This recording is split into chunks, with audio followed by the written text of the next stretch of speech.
네, 여러분 안녕하십니까? 국민이 원하는 진짜 의료혁신 토론회, 의료 현장의 디지털 전환과 기술 기반 혁신을 중심으로의 사회를 맡은 아나운서 홍미선입니다. 반갑습니다. 네, 국회 AI와 우리의 미래와 국민의힘 최보윤 국회의원이 공동 주최하는 오늘 토론회는요, 국민이 원하는 진짜 의료혁신을 주제로 하고 있습니다. 의료 현장에서의 디지털 전환과 기술 기반 혁신의 현재를 조명하고 국민이 일상에서 체감할 수 있는 의료 발전을 실현하기 위해 정책과 국민 수요, 산업 현장 간의 간극을 좁힐 수 있는 미래지향적 정책 방향을 함께 모색하고자 이 자리가 마련됐습니다. 이번 토론회는 총 3회에 걸쳐 진행되는데요. 오늘은 그 두 번째 시간으로 병원 시스템의 변화에 집중합니다. AI와 디지털 기술이 병원 시스템을 어떻게 변화시켰는지 살펴보고요. 스마트 병원을 선도하고 계신 각계 전문가와 스마트 병원 확산을 위한 정책 지원을 이행한 정부기관을 모시고 그간의 성과와 정책적 과제가 무엇인지 논의해보는 시간을 갖도록 하겠습니다. 네, 오늘도 한자리에 모시기 어려운 분들을 어렵게 모셨습니다. 제가 내외빈 분들을 한 분 한 분 소개해 드릴 때 잠시 자리에서 편하게 인사해 주시면 되겠습니다. 먼저 오늘 이 자리를 마련해 주신 국민의힘 최보윤 국회의원님 자리해 주셨습니다. 여러분 큰 박수 부탁드리겠습니다. 네, 그리고 바쁜 일정 속에 잠시 다녀가신 분들도 제가 소개해 드릴 텐데요. 국민의힘 김건 국회의원님 다녀가셨고요. 조정훈 국회의원님, 성일종 국회의원님 다녀가셨습니다. 네, 제가 대표로 감사드립니다. 그리고 이어서 오늘 주제 발표해 주실 분들을 차례로 한 분씩 소개해 드리겠습니다. 분당 서울대병원 정보화 실장이신 정세영 교수님 자리해 주셨습니다. 반갑습니다. 네, 이어서 시어스 테크놀로지의 이영신 대표님 함께해 주셨습니다. 반갑습니다. 네, 토론 함께해 주실 분들도 한 분씩 소개해 드리겠습니다. 용인 세브란스 병원의 디지털 의료산업센터의 박진영 소장님 자리해 주셨습니다. 반갑습니다. 네, 한림대의료원 이미연 센터장님 함께해 주셨습니다. 반갑습니다. 한국로슈진단의 임지은 전무님 자리해 주셨습니다. 반갑습니다. 이어서 한국보건산업진흥원의 김종엽 책임연구원님 자리해 주셨습니다. 반갑습니다. 네, 이렇게 바쁘신 일정 속에서도 귀한 시간 내서 참석해 주신 내외빈 분들께 다시 한번 감사의 말씀을 드리겠습니다. 네, 먼저 국회 보건복지위원으로 기술 기반 의료 혁신과 국민 의료성 접근성 증진을 위해 적극적으로 의정 활동을 하고 계신 국민의힘 최보윤 국회의원님의 개회사가 있겠습니다. 네, 안녕하십니까. 국민의힘 국회의원 최보윤입니다. 먼저 바쁘신 일정에도 불구하고 국민이 원하는 진짜 의료혁신 제2차 토론회에 함께해 주신 모든 분들께 진심으로 감사의 말씀을 전합니다. 오늘 토론회는 지난 1차 논의에 이어서 병원 시스템의 변화를 주제로 마련되었습니다. 스마트 병원, 병상관리 시스템, 의료로봇, 진단검사 자동화 등 첨단 기술이 병원 운영과 환자 경험을 어떻게 바꾸고 있는지 살펴보고 이를 확산하기 위한 제도적, 재정적 과제를 함께 논의하는 뜻깊은 자리입니다. 오늘 주제 발표는 분당 서울대병원 정보화실의 정세영 교수님, 시어스 테크놀로지 이영신 대표님께서 맡아주셨습니다. 토론회는 용인 세브란스 병원 디지털 의료산업센터 박진영 소장님과 또 한림대의료원 이미연 센터장님, 그리고 한국로슈진단 임지은 전무님, 한국보건산업진흥원 김종현 책임연구원님께서 함께 해주셨습니다. 바쁘신 일정에도 귀한 시간을 내어주신 모든 전문가 여러분과 또 이 자리에 함께해 주신 모든 분들께 깊이 감사드립니다. 저는 국회 보건복지위원으로서 의료와 기술의 융합이 국민에게 실질적 혜택을 줄 수 있도록 정책적 토대를 마련해 왔습니다. 오늘 토론회 역시 그러한 노력의 연장선에서 병원 현장과 국민의 삶 속으로 다가가는 진짜 의료 혁신을 구체화하는 소중한 계기가 되리라고 믿습니다. 끝으로 오늘 귀한 고견을 나눠주실 발제자와 토론자 여러분, 그리고 함께해 주신 모든 분들께 건강과 행복을 기원합니다. 감사합니다. 네, 좋은 자리 마련해 주신 최보윤 국회의원님께 다시 한번 큰 박수 부탁드리겠습니다. 네, 이어서 오늘 토론회를 기념하는 기념사진 촬영 순서가 있겠습니다. 참석하신 내외빈 여러분께서는 사진 촬영을 위해 잠시 이 문 쪽 앞쪽으로 자리해 주시면 감사하겠습니다. 네, 저희 화이팅 포즈도 한번 하겠습니다. 의료혁신 화이팅! 네, 그럼 이어서 첫 번째 주제 발표를 시작하도록 하겠습니다. 분당 서울대병원 정보화실장을 맡고 계신 정세영 교수님께서 인공지능 기반 지능형 병원으로의 발전 방향이라는 주제로 발표해 주실 텐데요. 분당 서울대병원은 100% 디지털 병원을 표방하며 환자와 의료진, 교직원 모두가 최고의 의료 서비스를 제공하기 위해 노력하고 있는 대표적인 스마트 병원으로 알려져 있습니다.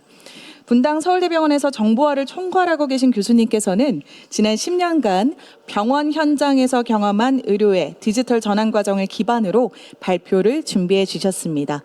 여러분, 좋은 발표 진행될 때 역시 앞뒤로 큰 박수 부탁드리겠습니다. 네, 앞쪽으로 자리해 주시면 되겠습니다. 네, 정말 귀한 시간 내주셔서 많은 분들 함께 해주셨는데요. 많은 인사이트 나눔하실 때 항상 박수 부탁드리겠습니다. 안녕하세요. 소개받은 분당 서울대학교병원 정세영입니다. 일단 제가 첫 발제를 맡게 돼서 영광으로 생각하고요. 귀한 모임 초대해 주셔서 너무나 감사합니다. 저는 인공지능 기반 지능형 병원으로의 발전 방향에 대해 말씀을 드리겠습니다. 제목이 사실 좀 다소 거창한데요. 사실은 제가 10년간 저희 병원에 이제 IT 관련된 업무를 하면서 실제 경험했던 내용들을 이제 좀 진솔하게 말씀을 드리고, 앞으로 정말 이제 국민이 원하는 의료 개혁을 위해서 특히 병원 쪽에서 어떤 내용들이 고려가 되어야 되는지에 대해서 소개해 드리도록 하겠습니다. 저는 이제 분당 서울대병원 정보화 실장으로 2023년 9월부터 일하고 있고요. 임상은 이제 가정의학과 의사로서 이제 1차 진료와 그다음에 이제 건강검진 환자 상담을 담당을 하고 있습니다. 10년 전부터 AI 의료기기, 정보 교류, 보건 의료 표준 관련된 과업들을 수행을 했습니다. 크게 세 가지 순서로 말씀을 드리겠습니다. 이제 병원 현장에서의 AI 디지털 헬스의 변화 과정을 간략하게 말씀을 먼저 드리고요. 두 번째, 그런 이제 관점에서 이제 분당병원의 사례를 소개를 해드리겠습니다. 사례를 통해서 조금 더 이해가 깊어지실 것으로 생각이 되고요. 마지막으로는 그럼 미래를 위한 이제 실행 과제가 무엇일지를 최근에 저희 병원이 이제 보건복지부와 시작한 과제를 통해서 예를 들어 설명을 드리도록 하겠습니다. 잘 아시는 것처럼 의료 IT의 전반적인 이제 흐름과 발전을 생각을 할 때 기존의 이제 보건의료 기술이나 이제 데이터, 그리고 또 최근에 이제 부상된 AR을 기반으로 한 혁신 기술을 빼놓을 수가 없습니다. 이를 통해서 저희가 목표로 하는 것은 의료 비용을 절감하고 치료 효과 효율을 증대시키며 환자 이제 경험을 증대하고 기존의 양적 중심, 행위별 중심의 의료를 탈피해서 가치 중심의 의료 서비스를 제공하는 겁니다. 그래서 아시는 것처럼 많은 이제 의료 데이터들이 축적이 되고 있고요. 이런 데이터들은 비단 이제 병원에서 생성되는 데이터뿐만 아니라 병원 밖에서 생성되는 다양한 데이터들이 실제 병원의 정보 시스템에 통합이 되고 있습니다. 그리고 이런 데이터의 제공자로는 이제 병원뿐만 아니라 말씀드린 것처럼 각종 이제 기업들도 포함이 되고요. 특히 우리나라의 강점이 있는 이제 보건의료 공공기관의 데이터들까지도 사실은 통합 데이터, 의료 마이데이터로서 활용이 되고 있습니다. 이런 데이터가 통합 활용이 되면 단편적인 건강 정보가 연속적 포괄적 기록이 됨으로써 환자 입장에서는 잘 케어받고 있다는 이제 인식을 얻게 되고요. 또는 이제 초고령화 사회의 의료비 부담 완화까지 이어질 것으로 예측이 됩니다. 우리나라 이제 의료의 IT의 전반적인 흐름과 발전 단계는 크게 세 가지로 생각하시면 됩니다. 첫 단계는 90년대 말부터 진행된 전산화 단계고요. 두 번째 단계는 차세대 EMR이라고 얘기하는 이제 차세대 병원 정보 시스템이 도입된 2010년대를 생각하시면 됩니다. 마지막은 저희가 이제 목도하고 있는 AI 중심의 이제 지능화 단계를 생각할 수가 있습니다. 쉽게 설명을 드리면 전산화는 기존의 종이 기반 또는 실제 필름 기반으로 있던 많은 의료 정보를 디지털화하는 단계였습니다. 이런 노력들을 이제 국내 병원들이 90년대 중반부터 해서 2010년대까지 진행을 했고요. 정보화는 이런 쌓인 디지털화된 데이터를 이용해서 실시간으로 인사이트를 얻어서 환자 치료의 개선에 이제 활용을 하고 업무 효율 증가에 활용하는 것들 얘기를 합니다. 그리고 저희가 지금 다양한 AI 에이전트를 통해서 병원 현장을 개혁하고 환자 경험을 증대하려고 하는 과정은 이제 진흥화 단계라고 볼 수가 있습니다. 이런 관점으로 분당 서울대병원의 사례를 말씀을 드리겠습니다. 분당 서울대병원은 분당 서울대학교 그룹의 이제 자병원 중에 하나로 이제 경기도에 위치하고 있고요. 건강한 미래의 지평을 여는 이제 국민의 병원이라는 모토 하에 첨단 의료의 선두주자 미래인재 아카데미, 바이오 헬스 혁신 생태계 다가가는 공공의료 함께하는 스누비엔이라는 비전을 갖고 이제 업무를 진행하고 있습니다.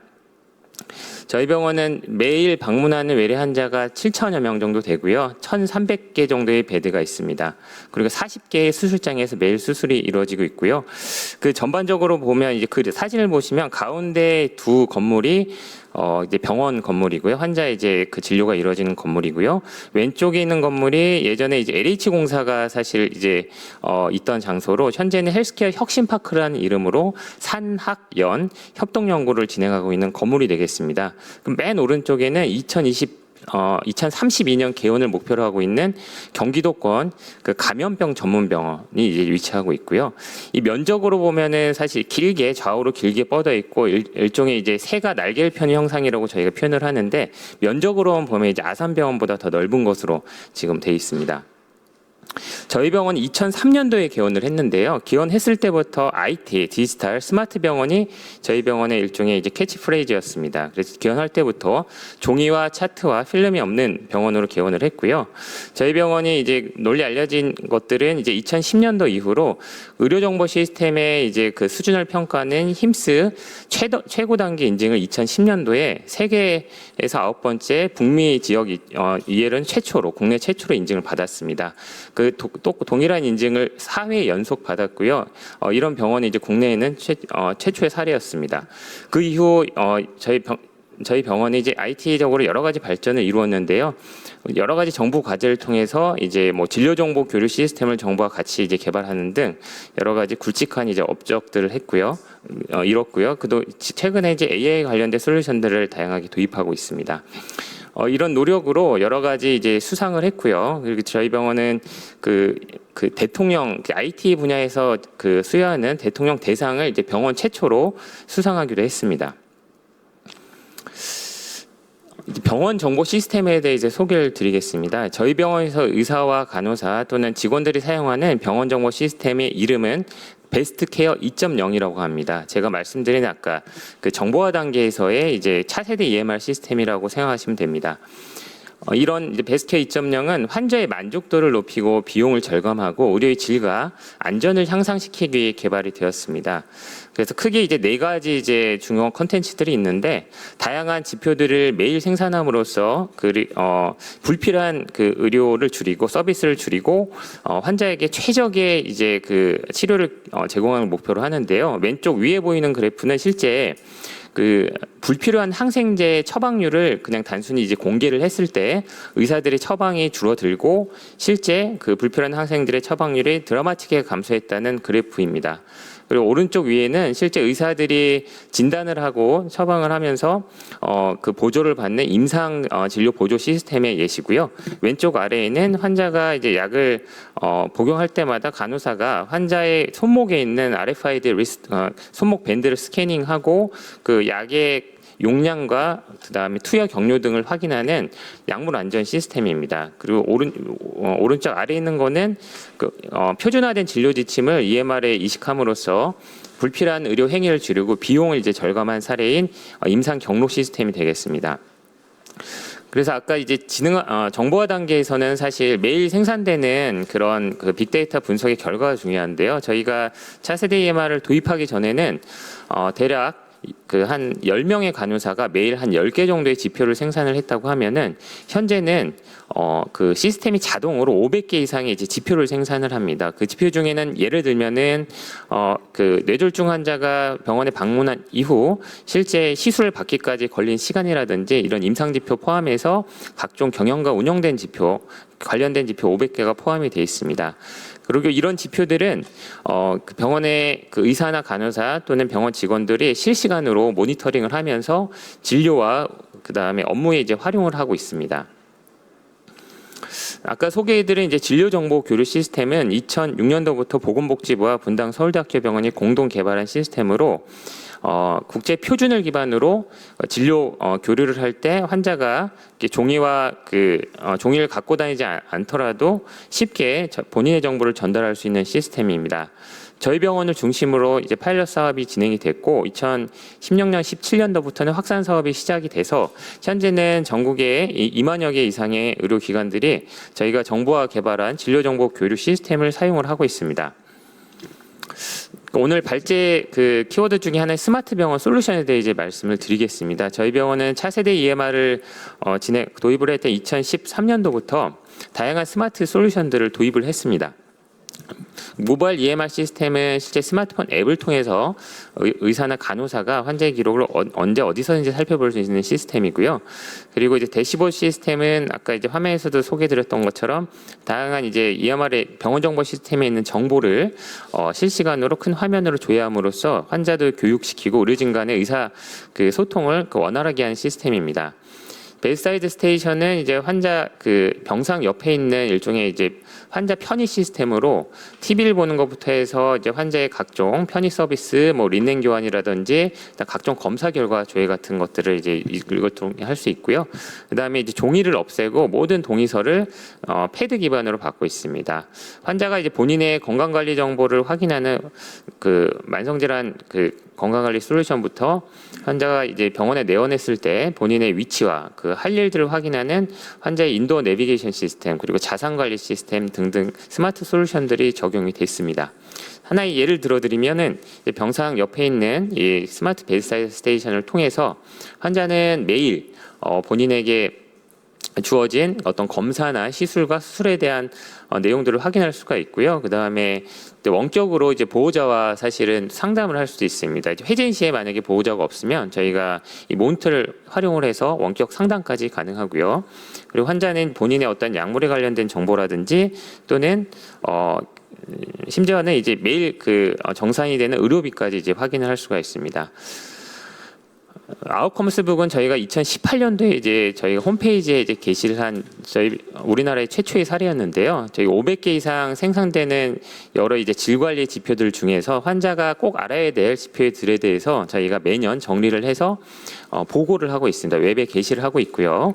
그래서 이 웹페이지에 저희 병원 홈페이지 들어가서 실제 다운로드 받으실 수 있고요. 이것들은 저희가 디지털 전환을 통해서 어떤 질 향상을 실제 얻었는지에 대한 소중한 결과들을 이제 보실 수가 있습니다.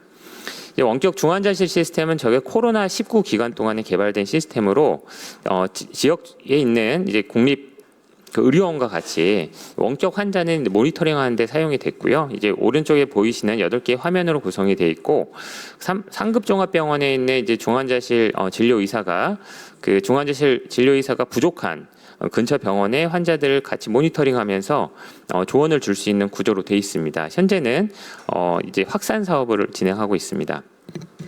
디지털 프론트도어 솔루션은 제가 처음에 말씀드렸다시피 이제 결국 그 지능형 스마트 병원의 가장 핵심은 연계와 연결을 하는 것들인데요. 그 연결은 이제 데이터를 연결할 수 있는 것도 있지만은 병원 정보를 환자가 이해하기 쉽게 환자 쪽으로 이제 전달하는 것들도 있습니다. 그 디지털 프론트도어는 이 단어가 내포하는 의미처럼 환자가 처음 병원에 방문했을 때 바로 이용할 수 있는 관문과 같은 서비스입니다. 그래서 카카오톡 기반으로 제공이 되고요. 카카오톡 기반으로 그 외래 예약부터 해서 외래 예약 확인 및 변경, 그리고 각종 이제 전자설문 작성, 그리고 이제 외래 대기 현황 확인 같은 서비스들, 환자 편의 서비스들을 별도의 앱 설치 없이 활용할 수가 있습니다. 연계를 위해서는 아까 말씀드린 환자 생성 데이터, 환자가 이제 웨어러블이나 아니면 디지털 기기를 갖고 있을 때 자동으로 생성되는 데이터들을 병원 정보와 연계시키는 과정들이 중요합니다. 한 가지 예를 들어드리면 저희는 이제 연속 혈당계를 병원의 프로그램과 연계를 했습니다. 그래서 임신성 당뇨 환자나 1형 당뇨 환자들이 또는 2형 당뇨 환자 중에서도 인슐린 쓰는 환자들이 연속 혈당계를 적극적으로 사용할 수 있는 집단인데요.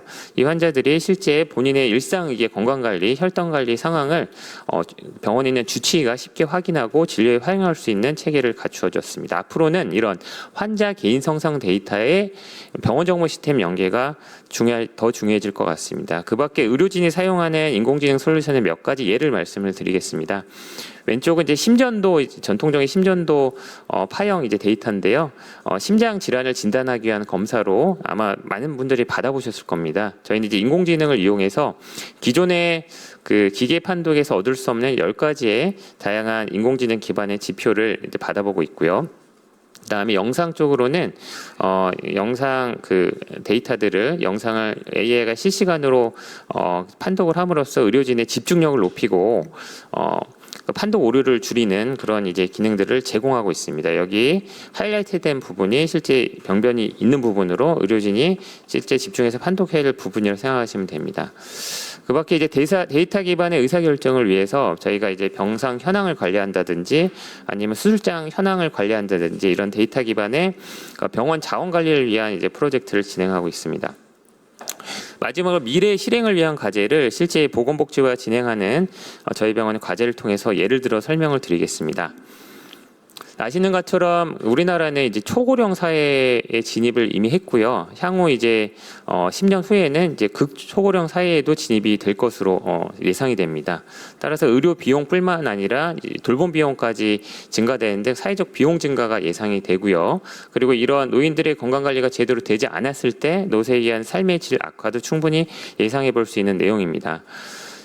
그 노인 건강이 갑자기 나빠지는 이제 노쇠라는 그 현상은 사실은 일종의 이제 진단 기준이 아니라 증후군이라고 판단되는 범주인데요. 왜냐하면 개념적으로 되게 진단이 어렵고 측정이 어렵고 그로 인한 이제 그 개입이 어려운 점들이 있습니다. 그래서 저희가 보건복지부가 시작하는 과제는 실제 이런 노령 인구 증가에 따른 돌봄 인력 부담 증가랑 부족 심화를 같이 해결하면서 실제 의료인뿐만 아니라 간병인 또는 가족에게까지 도움이 되는 AI 솔루션을 개발하는 이제 과제입니다. 그래서 그로 인한 효율적 돌봄 서비스를 제공을 하고 이제 전반적인 그 노쇠 관리, 노인 건강 관리 이제 현황을 모니터링함으로써 국가 차원에서의 의료비 절감과 그다음에 건강 결과 향상을 도모하고 있습니다. 그래서 멀티모달을 기반으로 해서 노쇠 예방 관리 서비스를 제공을 하고, 그다음에 그 파운데이션 모델 기반으로 영양 관리, 운동 관리, 약물 관리 서비스를 파생 모델로 개발하고요.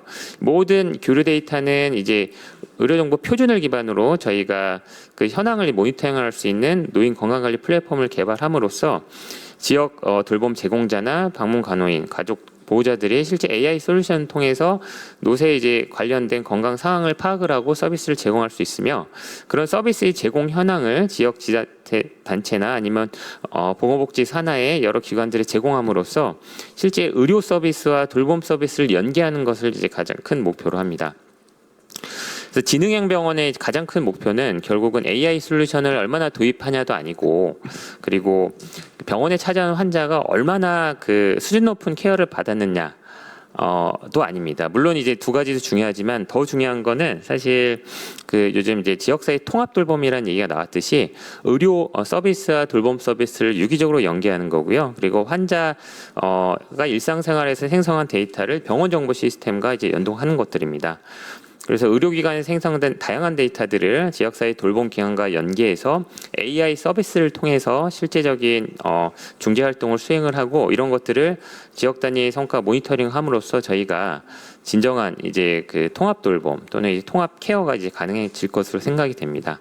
이제 개념적으로는 사실 저희가 건강을 이제 결정하는 다양한 데이터를 이제 수집을 하게 되고요. 여기서는 이제 병원 정보뿐만 아니라 일상생활 정보 및 또는 사회 이제 경제적 모든 데이터들이 다 통합이 되고, 이런 것들이 이제 빅데이터 분석이나 AI 분석을 통해서 위험군 선별이 되고요. 위험군별로 지역사회와 병원이 유기적으로 각자의 역할을 하는 그 그림이 결국 AI 기반 지능형 병원의 이제 병원의 역할이라고 생각이 듭니다.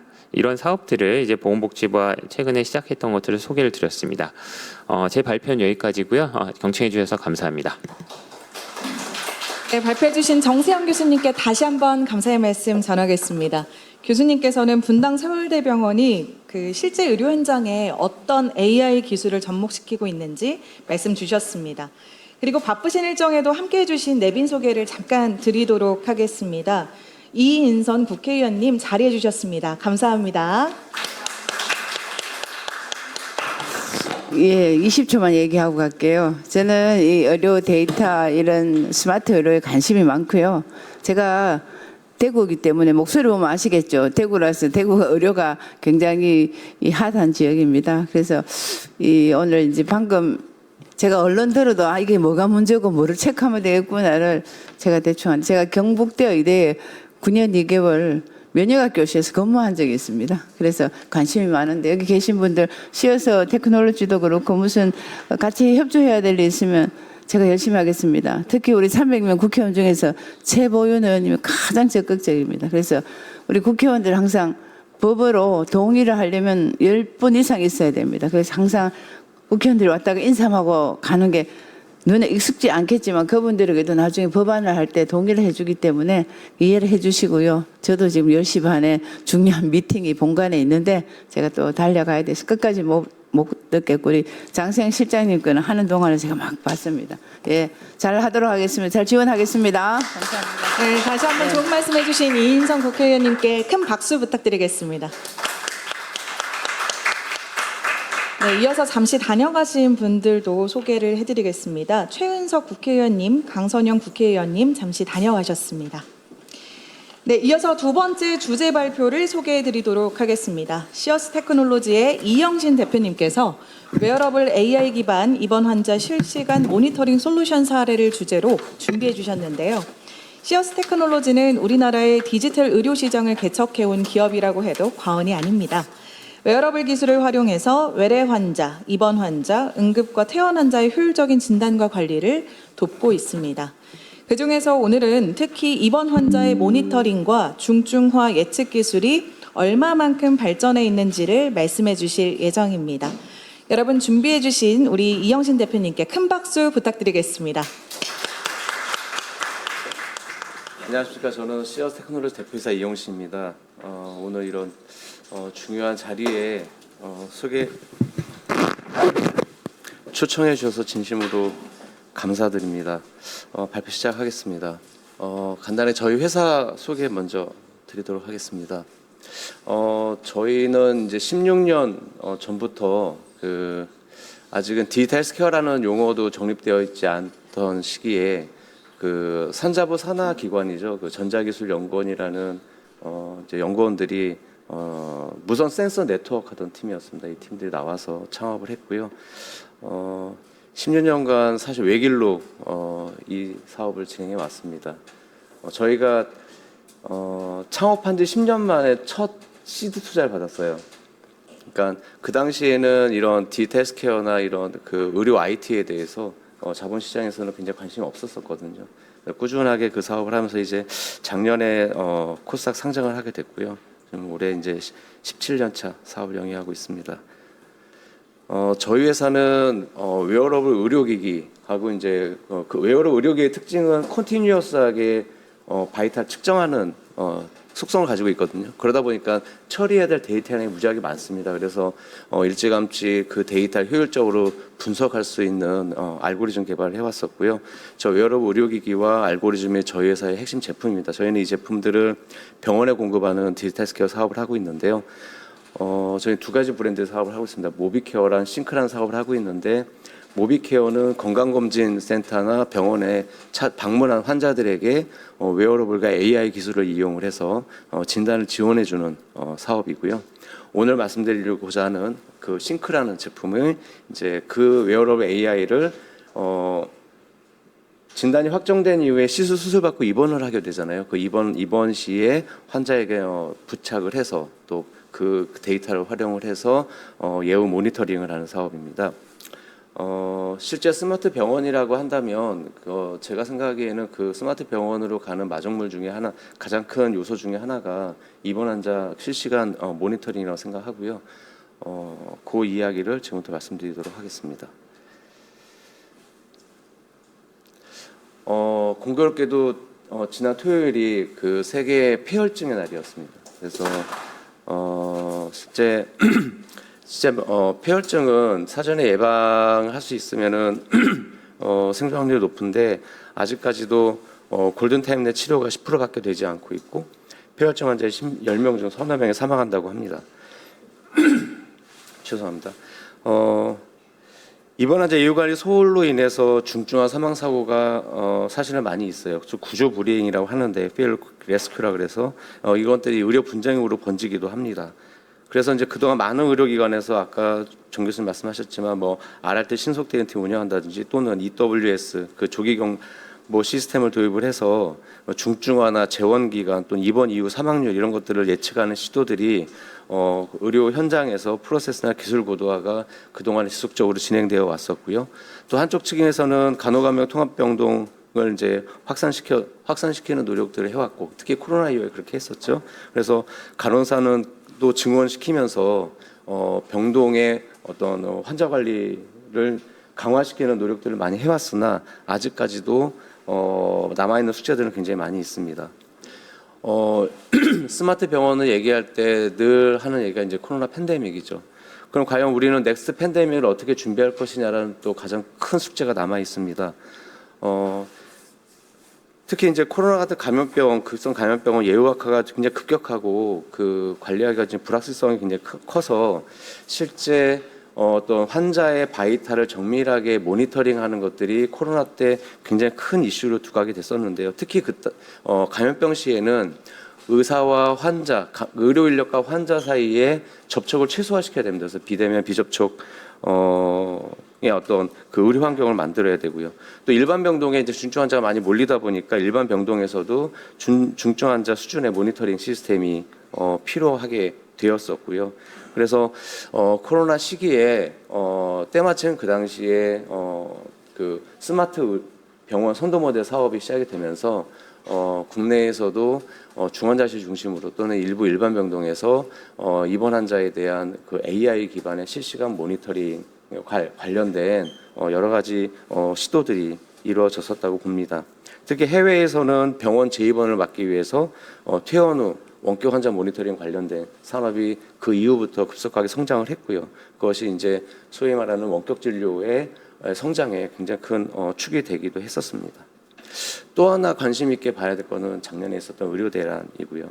그래서 이 당시에 입원 환자 모니터링 공백이 생겼고 중증 환자 수술 지원 문제도 있었고 가봐 이런 것들이 이제 주요 키워드들로 이제 언론에 나오고 있는데요. 어쨌든 전공의가 이탈하면서 입원 병동 당직이나 관찰 인력이 감소하게 됐고 간호사 중심의 어떤 모니터링이 이제 또다시 중요한 이슈로 부각이 됐었습니다.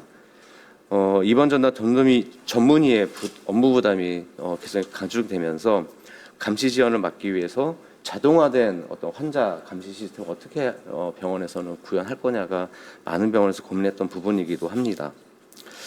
어쨌든 저는 이런 이제 입원 환자 실시간 모니터링 시스템, 그러니까 특히 이제 그 병원의 병동 자원의 효율성 그리고 환자의 편의성, 안정성 그리고 이제 병원에서 비용 효과성까지 검증된 이런 시스템이 사실 국내뿐만 아니라 전 글로벌하게 많은 시도가 되고 있는데 실제 상용화의 속도는 대한민국이 제일 빠릅니다. 그 얘기를 좀 말씀드리도록 하겠습니다. 뭐 이런 통계들은 잘 아시고 계시는 것들이고요. 비의료인 같은 경우에는 이런 걸 잘 모르셨을 겁니다. 그러니까 우리나라에는 70만 개 정도의 병상이 있어요. 그 중에 어느 정도는 자동화된 실시간 모니터링되는 베드 수는 1.7%에 불과합니다. 대부분의 병동에서는 간호사들이 혈압체식 케어, 체온제식 케어 다니면서 회진 형태로 좀 하고 있죠. 그게 실제 스마트 병원으로 가는 가장 먼저 풀어야 될 숙제 중에 하나라고 봅니다. 이제 모든 입원 병동에서 실시간 모니터링 해야 된다라는 게 저희 생각이고요. 요거는 저희가 그래서 그게 뭐냐 이제 병원 현장에서 실제 사용하는 사례를 촬영할 수 있어서 이제 좀 촬영하고 싶었는데 그냥 제약적이더라고요. 다행히 이제 강릉 아산병원에서 도움을 주셔서 촬영하게 됐습니다. 한번 보시겠습니다. 팬데믹 이후 의료 현장은 더 바빠졌고 의료진의 책임은 더 무거워졌습니다. 하지만 환자 중심 케어, 그 원칙만큼은 타협할 수 없습니다. 싱크는 입원 환자의 바이탈 사인을 실시간으로 읽어 보다 안전하고 효율적인 의료 환경을 만듭니다. 스마트 모니터링 시스템 싱크. 이게 현재 병원에 설치해서 사용하고 있는 사례들 영상으로 좀 어색한 부분도 있지만 실제 의료진들이 출연하셔가지고요 좀 어설프지만 좀 봐주십시오.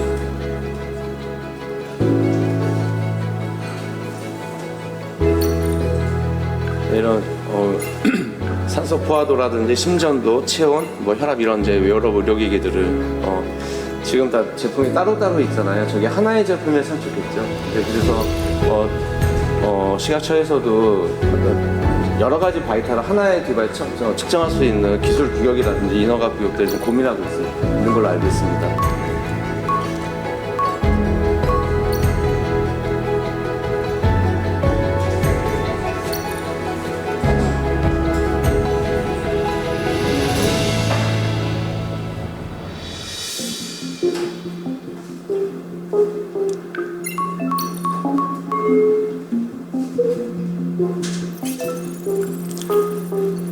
병원에는 저렇게 그 네트워크 브릿지들이 달려서 무선 웨어러블 센서에 있는 데이터들을 실시간으로 수집을 해서 실시간 분석을 하고 있고요. 심전도 같은 경우에는 초당 256번 데이터를 측정하고 있고 산소 포화도는 128번 측정하고 있어서 컨티뉴어스하게 계속 바이탈들을 측정하고 모니터링을 하고 있습니다.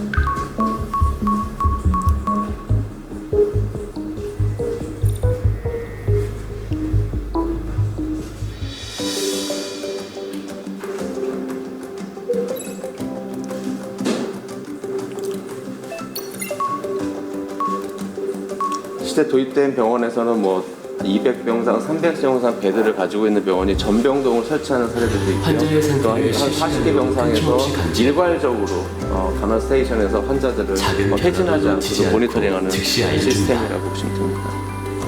의료진은 환자에게 더 집중할 수 있고 환자는 더욱 안전하고 정밀한 케어를 받습니다.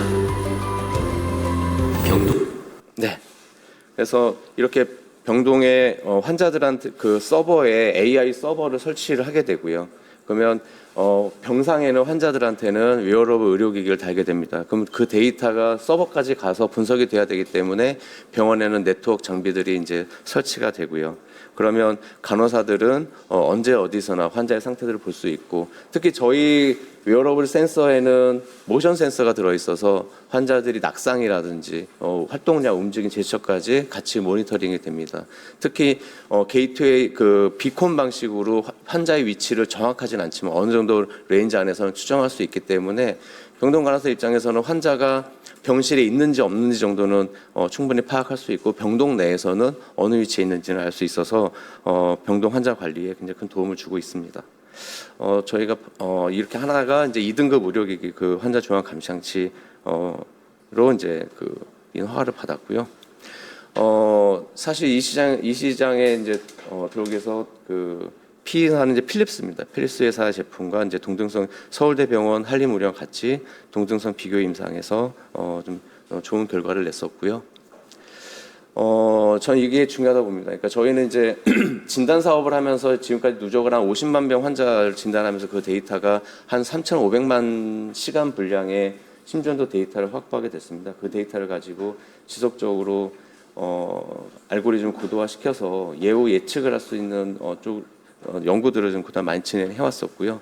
지금 보시는 것들이 어쨌든 이게 굉장히 중요한 플랫폼입니다. 그러니까 환자가 수술 받은 다음에 병원 의료진의 그 치료를 받고 회복기까지의 바이탈 데이터들이 시기열로 모이고 그 데이터에 약 처방이 됐던 시점들, 그리고 랩 데이터, 그리고 환자와 간호사들의 소통하는 그런 이제 모든 어떤 데이터들, 최근에 이제 보이스 ENR이 병원들이 확산되면서 그런 데이터들까지 같이 복합화시키면은 굉장히 좋은 환자 치료의 임상 플랫폼을 구축할 수 있겠다라는 가설하에 그동안에 관련된 예후 예측 알고리즘 개발들을 진행하면서 지금 실제 심정지 포함해서 심정지 오기 전에 발생한 악성 부정맥들까지 예측할 수 있는 알고리즘도 최근에 이제 혁신의료기 지정을 받았고요. 계속적으로 이런 입원 환자 중증화 관련된 폐혈증 예측이라든지 폐렴 예측 이런 것들을 계속적으로 지금 연구 개발해 나가고 있습니다. 특히 우리나라는 행위별 수가제를 하고 있어서 이런 시스템을 병원에 도입을 할 때는 수가 기반으로 병원에서는 경제성을 보장받을 수가 있거든요. 특히 이제 해외 같은 경우에는 행위별 수가제가 아니고 포괄 수가제이기 때문에 이런 장비의 도입이 단일 판매 모델로 많이들 하고 있지만 우리나라나 대만, 일본 같이 이제 행위별 수가제가 되어 있는 나라들에서는 그 수가를 기반으로 해서 병원에서 도입을 할 수 있는 길들을 정책적으로 열어주게 되면은 국내 많은 병원, 우리나라 70만 개 모든 병원 앞으로 가야 갈 길이라고 봅니다. 저희 제품이 아니더라도 이런 입원 환자의 실시간 모니터, AI 기반의 모니터링은 가야 될 방향인데. 과연 그러면 우리나라는 언제까지 이런 스마트 병동을 구축하는데 얼마나 걸릴 것이냐? 제가 보기에는 10년 안에는 되지 않을까. 현재 기술 5년 안에도 가능하다고 봅니다. 지금 저희가 지금 올해만 해도 지금 한 10,000개 병상 지금 구축을 하고 있는데요. 이제 전체 병상의 1%가 좀 넘어가고 있습니다. 그래서 앞으로 이제 이런 기술들, 이런 기업들이 계속적으로 좀 늘어나게 되면서 우리나라가 글로벌의 어떤 스마트 병동을 선도하는 어떤 그런 중심으로 가져갈 수 있을 거라고 생각이 들고요. 이런 맨 전에 나은병원 한 200병상 가지고 있는 이제 부천의 병원인데 전병상을 이런 실시간 모니터링 시스템 도입을 해서 지금 운영을 하고 있고요.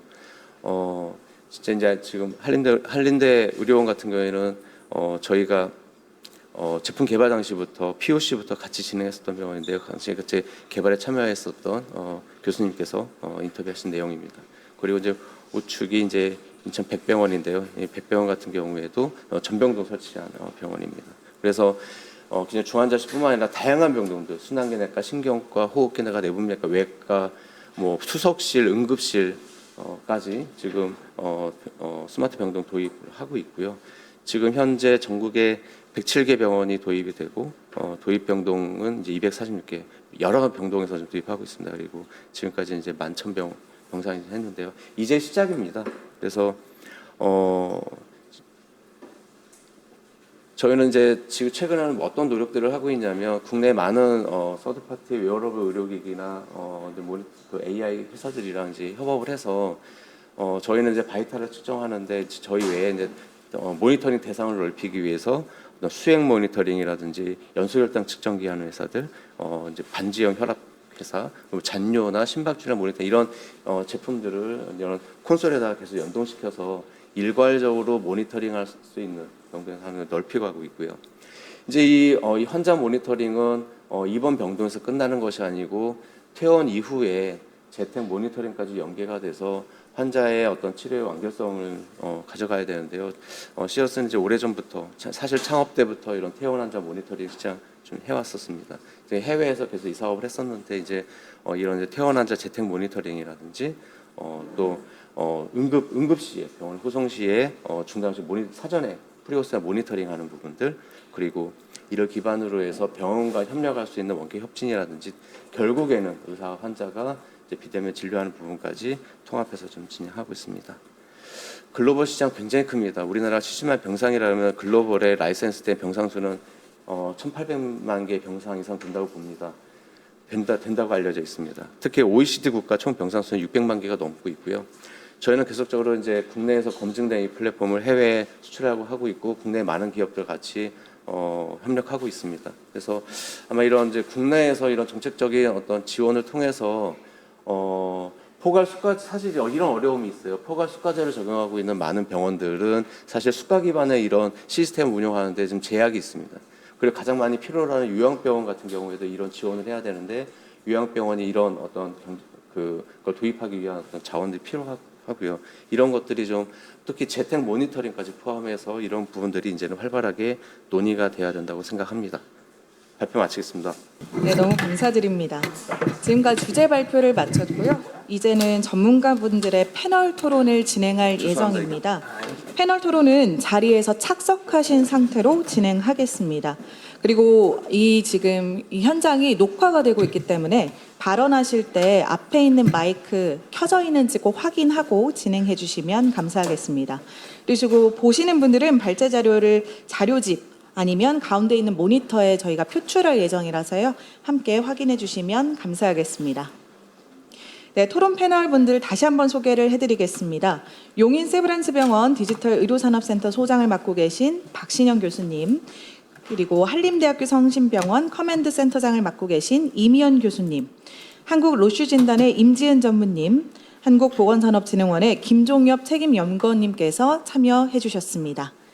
그럼 첫 번째로 용인 세브란스병원의 박진영 교수님께서 스마트 병원 한 걸음 더를 주제로 말씀 시작해 주시겠습니다.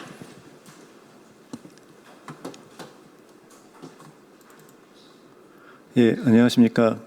용인 세브란스병원에서 디지털 의료산업센터 소장을 맡고 있는 박진영입니다. 이런 의미 있는 자리에 초대해 주시고 또 패널로 참여하게 될 수 있어서 매우 영광스럽습니다. 제가 슬라이드의 제목을 이제 스마트 병원 한 걸음 더라고 이렇게 제목을 붙였는데요. 제 개인적으로는 이제 아주 기술의 깊은 그 접근보다는 잘 만들어진 기술을 어떻게 병원에 적용을 하고 더 가까운 미래에 어떻게 활용을 할까라는 고민을 많이 하고 있습니다. 그런 의미로서 제목을 이렇게 지었습니다. 우리가 이제 오늘 그 스마트 병원이라는 얘기를 많이 이제 하고 있는데요. 다음 장 봐주시겠어요? 예, 스마트 병원의 어원은 여러 가지가 있겠지만 이제 저희가 조금 오래된 용어긴 하지만 이제 4차 산업혁명이라는 얘기를 예전에 많이 했었고 그게 이제 인더스트리 4.0이라는 단어에서 왔다고 생각을 하고 있습니다. 독일 지멘스 암베르크 공장에서 모든 기계들의 센서를 연결해서 컴퓨터로 분석을 해서 어떤 반응을 했더니 매우 불량률이 적어졌더라라는 것 자체가 이런 스마트 팩토리의 이제 기본적인 개념이었고 이제 그것을 이제 병원에 접목하자라는 것 자체가 이제 스마트 병원이라고 생각을 합니다. 용인 세브란스병원이 개원한 지 이제 한 5년 정도 됐는데요. 저희 이제 개원하면서부터 이런 스마트 병원을 만들자라는 어떤 정책적인 제언이 좀 있었었고, 그래서 일단 우선적으로는 이런 여러 가지 솔루션들이 잘 연결되려고 하면은 이런 유무선 네트워크가 잘 갖춰져야 되기 때문에 5G, 와이파이, BLE 시스템을 조금 촘촘하게 병원에 설치를 했습니다. 그 다음 주시겠어요? 그리고 연결성이 되게 많이 중요해서 맨 오른쪽에 이제 그 HI 서버 외에 맨 중간에 있는 IoMT 서버를 구축을 해서 이 서버에서는 우리가 아까 이제 많이 보여주신 스마트 솔루션들이 이제 물리적으로 이제 기능적으로 외부에서 내부 서버를 접근하는 어떤 DMZ라든지 이런 그런 좀 네트워크를 잘 구축하는 이제 서버가 이제 필요하고 이제 그게 구축이 되어 있어야 이제 활용을 잘 할 수가 있습니다. 그리고 중간에 보시면 IRS 실시간 모니터링 서버라고 이런 데이터들을 잘 모아서 분석하는 서버를 구현을 했습니다. 예, 다음 보시죠. 그래서 계속 그 스마트폰에서 가장 중요한 것 자체가 연결성인 건데요. 이런 데이터들이 이제 저희 이제 인터그레이션 앤 리스폰스 스페이스라는 이제 공간을 만들어 가지고 데이터가 한 곳에 모이고 그것이 이제 디스플레이되고 같이 분석이 되고 좀 반응하는 이제 그 디자인을 했는데 아직까지 어려운 점은 많이 있습니다. 예, 그래서 오늘 그 스마트 솔루션 자체를 저희 병원에서는 이제 구현을 할 때 어쨌든 하나의 시스템 안에서 구현하는 거에 대해서 그러니까 연결성에 대해서 많이 이제 노력을 했었고 요게 이제 그 저희 맵의 어떤 여기 있는 여러 가지 솔루션들이 하나의 연결이 되기 위해서 노력을 좀 많이 했습니다. 저기 보시면은 아마 오늘 이따 말씀해 주실 그 진단 검사와 자동화 시스템도 이제 로슈 제품으로 저기 연결이 같이 되어 있고요. 저기 환자 중앙 감시 시스템 같은 경우에도 저희가 이제 코로나 시기에 저 시어스하고도 같이 공동으로 이제 연구도 많이 좀 했었었고 그래서 이제 웨어러블 신점도라든지 체온계, SpO2 이런 것들이 구현이 되어 있고 여기 곳곳에 보이는 이제 서비스 로봇이라든지 그리고 저기 앞쪽에 보이는 이제 스피드 게이트 같은 경우도 저희 보건산업진흥원에서 이제 그 지원을 받아가지고 진행을 해서 이제 연결성에 대해서 되게 스마트폰에서는 중요하고 그래 이제 활용도가 높아진다는 개념을 가지고 그래서 노력을 많이 하고 있는데 사실 이제 어려운 점과 부족한 점은 아직 많이 좀 있습니다. 네, 다음 장 주세요. 그리고 이제 그 병원의 연결성만이 중요한 게 아니고 이제 그 시대가 좀 바뀌어가지고 병원과 일상 집을 연결하는 시스템이 이제 조금씩 더 갖춰지고 있습니다. 그 중에 이제 대표적인 주제가 디지털 치료기기인데요. 디지털 치료기기는 쉽게 말해서 앱을 이용해 가지고 치료를 하는 소프트웨어입니다. 근데 뭐 아직 근데 이게 저희가 이제 계속 이제 허가된 제품이 나오긴 하지만은 아직 보급에 있어서는 여러 가지로 그러니까 잘 활용되지는 못하고 있는 시점인데요. 뭐 그 활용성에 대해서는 앞으로도 계속 확산이 될 거라고 생각을 합니다. 근데 이런 디지털 치료기기 자체가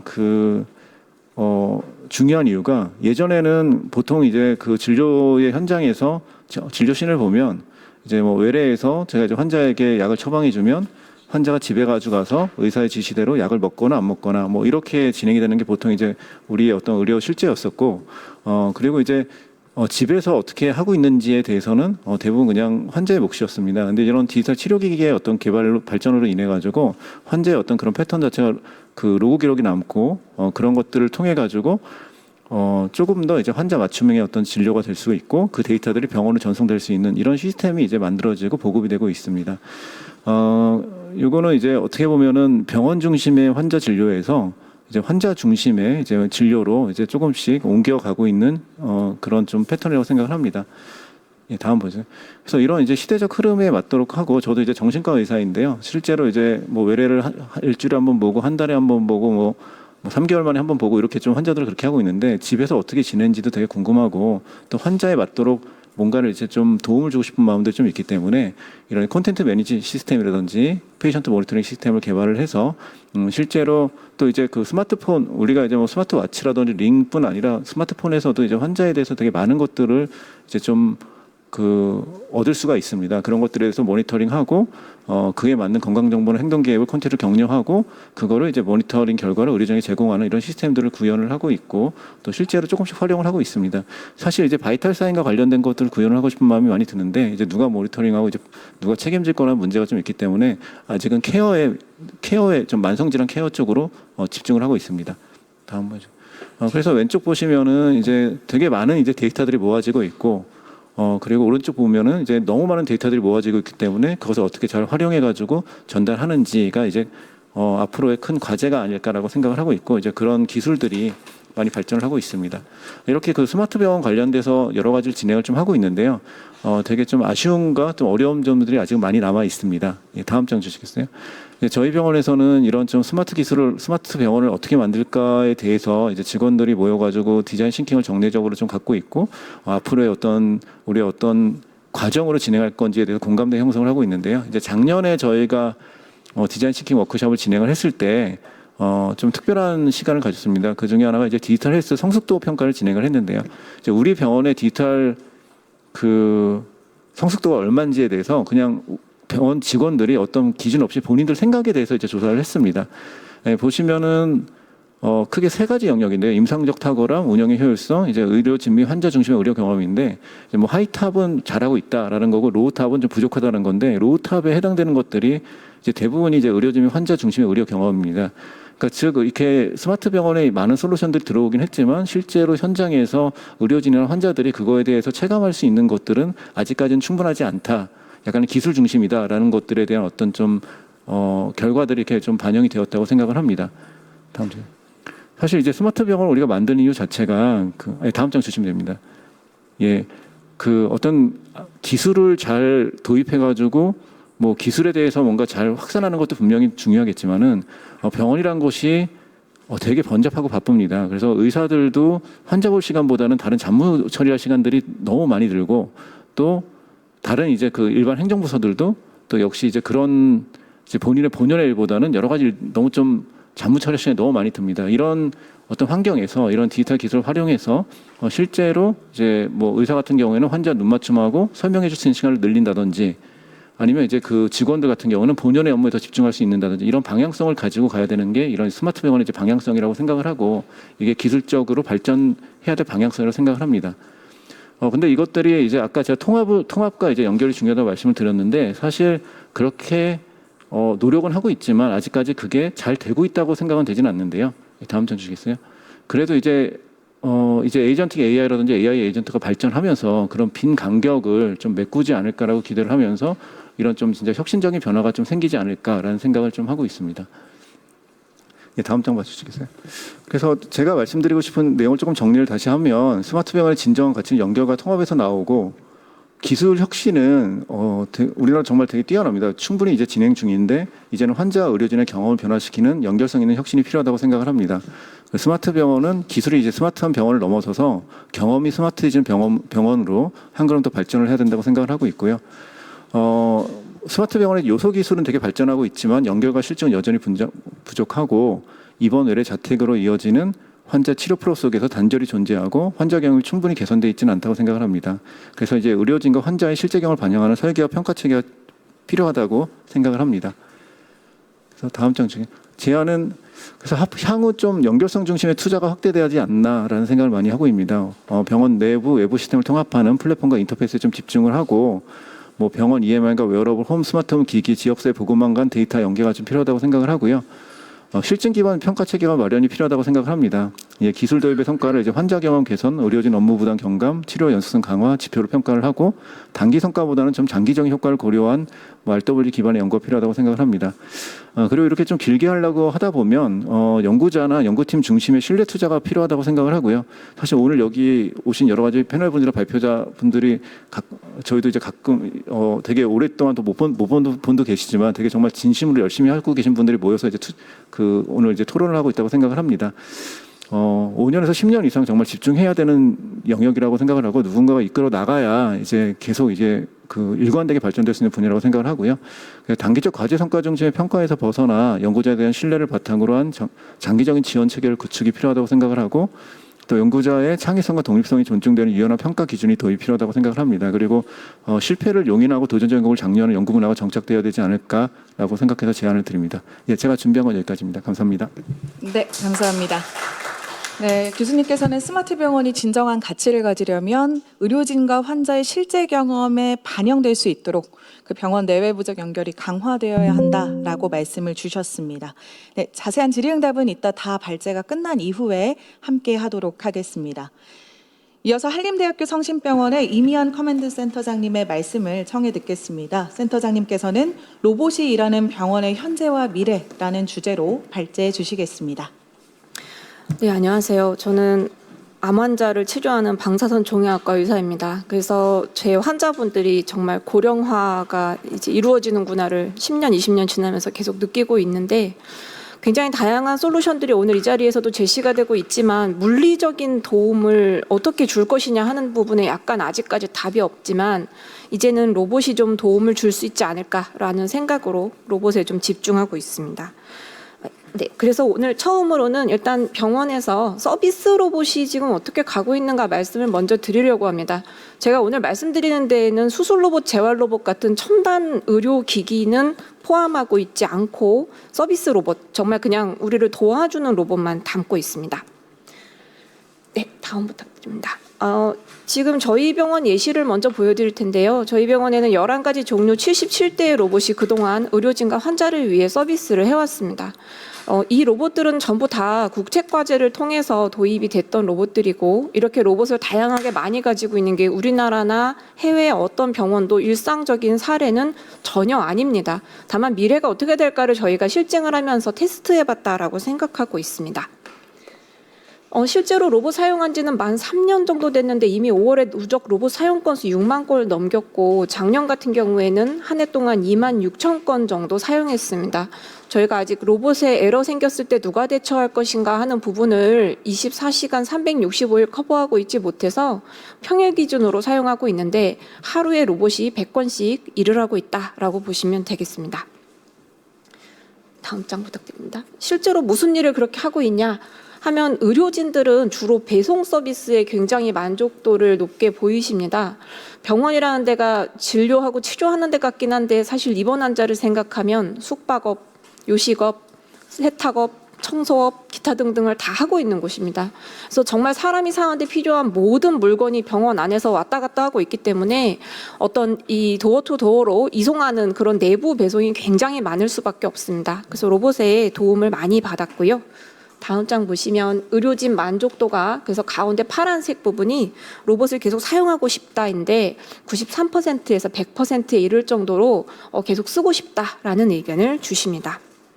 다음 장 보시면 환자를 위한 편의 서비스도 하고 있는데 왼쪽 위에서부터 길을 잘 찾기 어려울 때 목적지까지 같이 이동해주는 안내 로봇, 병동의 입원 환자 베드 옆으로 가서 오늘 받으실 검사의 설명 동영상을 보여드리는 로봇, 방역 로봇, 아랫줄에 보시면 환자가 주문한 물품을 병동으로 배송해드리는 로봇도 있고요. 이벤트성으로 어린이들한테 크리스마스나 어린이날에 선물 배송하는 일도 하고 있습니다. 저걸 로봇이 하면 좋아할까 싶은데 엄청 좋아하십니다. 그래서 로봇이 우리에게 주는 가치는 어떤 물리적인 실질적인 업무상의 도움뿐만 아니라 조금 감성적인 부분에도 있다라고 보고 있습니다. 그 실제로 저희 병원에서 의료진들이 아니 환자분들한테 로봇 보내면 거부감 있지 않을까라는 우려를 많이 표시를 하셨었습니다. 그래서 평균 연령 62세에 달하는 입원 환자 147명한테 보내드리고 이제 동영상 고유를 했는데 의외로 만족도가 굉장히 높아서 94%가 도움이 된다, 긍정적이다 답변 주셨고 로봇에 거부감이 든다라는 분은 1%도 채 되지 않았는데 이랬던 이유 중에 하나는 저희가 의사나 간호사가 환자분을 보러 가는 라운딩 회진을 줄인 것이 아니라 로봇을 추가적으로 보냈기 때문이다라는 생각도 듭니다. 네. 근데 이제 저 정도 서비스를 하려고 꼭 로봇을 해야 되냐, 많이 도움이 되냐 보기에는 저희가 도움 많이 받고 있지만 우리 미래는 저기서 그쳐서는 안 되리라고 생각을 하고 있고요. 로봇 기술이 지금 굉장히 빠르게 올라오고 있기 때문에 앞으로는 병원이라는 곳에서 더 다양한 일을 해낼 수 있으리라 기대하고 있습니다. 그런데 좀 단계가 있긴 있습니다. 지금 요새 휴머노이드가 올해 굉장히 핫해서 유튜브 같은 데서 뭐 피겨 AI 이런 데 이제 동영상을 보면 로봇이 당장 집에 와서 저를 뭐 입혀주고 씻겨주고 할 것 같은 그런 느낌이 들지만 아직은 거기까지 가기에는 한참 멀었습니다. 그래서 로봇이 이제 병원이나 아니면 돌봄 현장에서 우리를 물리적으로 도와줄 때에는 대상이 좀 다르고 단계가 다를 거라고 생각하는데 일단 의료진을 도와주는 것을 저는 아무래도 병원이다 보니 좀 더 먼저 생각하고 있고요. 환자 지원도 어떤 물리적인 접촉 없이 진행하는 지원 그리고 환자를 직접 물리적으로 돌보는 단계가 나뉘어져 있으리라고 생각합니다. 그런데 이렇게 단순한 업무조차 아직까지 조금 아쉽습니다. 앞서 보신 것처럼 단순 반복한 배송이라도 해주면 너무 고마운데 우리가 이 로봇들의 지금 수준은 한 7살 아이 정도 되거든요. 근데 7살짜리가 놀이터에 가면 소리도 깍깍 지르고 뛰어다니는 것이 놀이터에서 노는 어린이의 미덕일 것이고 그 아이가 도서관에 가면 조용히 말하고 사뿐사뿐 걸어 다녀야 됩니다. 로봇도 호텔에서 치킨을 배송하는데 최적화된 로봇이 병원에 들어오면 아주 문제가 됩니다. 실화인데요. 호텔에서 식음료를 배송하는 로봇은 음식이 식기 전에 빨리 가져다 드리는 게 굉장히 중요해집니다. 저기 최적화된 로봇이 병원에 들어오면 무슨 일이 일어나느냐? 복도에서 주춤주춤 걸으시고 보행이 쉽지 않은 어르신이 가시는데 로봇이 쌩하고 달립니다. 로봇이 사람을 치지는 않는데요. 무섭거나 놀라서 넘어지실 수도 있겠죠. 엘리베이터가 왔는데 로봇이 보니까 자기 한 몸 탈 자리가 있습니다. 그럼 휠체어 탄 환자가 타기 전에 새치기 하듯이 후닥닥 타버립니다. 병동에 도착해서 약을 간호사님이 이제 빼 가셔야 되는데 치킨을 배달한 로봇은 고객님이 호텔에서 30분째 안 가져가시면 치킨이 식어서 못 먹게 되거든요. 에러가 나서 돌아가야 됩니다. 근데 병원에서는 지금 타이레놀 하나를 가지고 왔고 간호사님 빼야 되는데 지금 병동에 심정지 환자 2명 생겨서 막 미친 듯이 대응하고 있으면은 로봇에서 약 꺼낼 정신이 없어서 무한 대기해줘야 되는데 로봇이 그냥 돌아서서 가버리는 겁니다. 이게 실제로 저희가 경험한 사례입니다. 그래서 이렇게 단순한 기능을 하는 로봇조차도 기술의 문제가 아니라 사용자의 입장을 고려한 병원에 적합한 로봇이 필요한데 로봇을 병원에 도입하고 싶다는 새롭게 한번 도입해보고 싶다는 병원에서 저희에게 어느 회사 무슨 로봇을 도입하면 될까요? 라고 하시면 제가 지금 추천드릴 만한 적합한 로봇 찾기가 굉장히 어렵습니다. 이러한 부분에서 어려움을 느낍니다.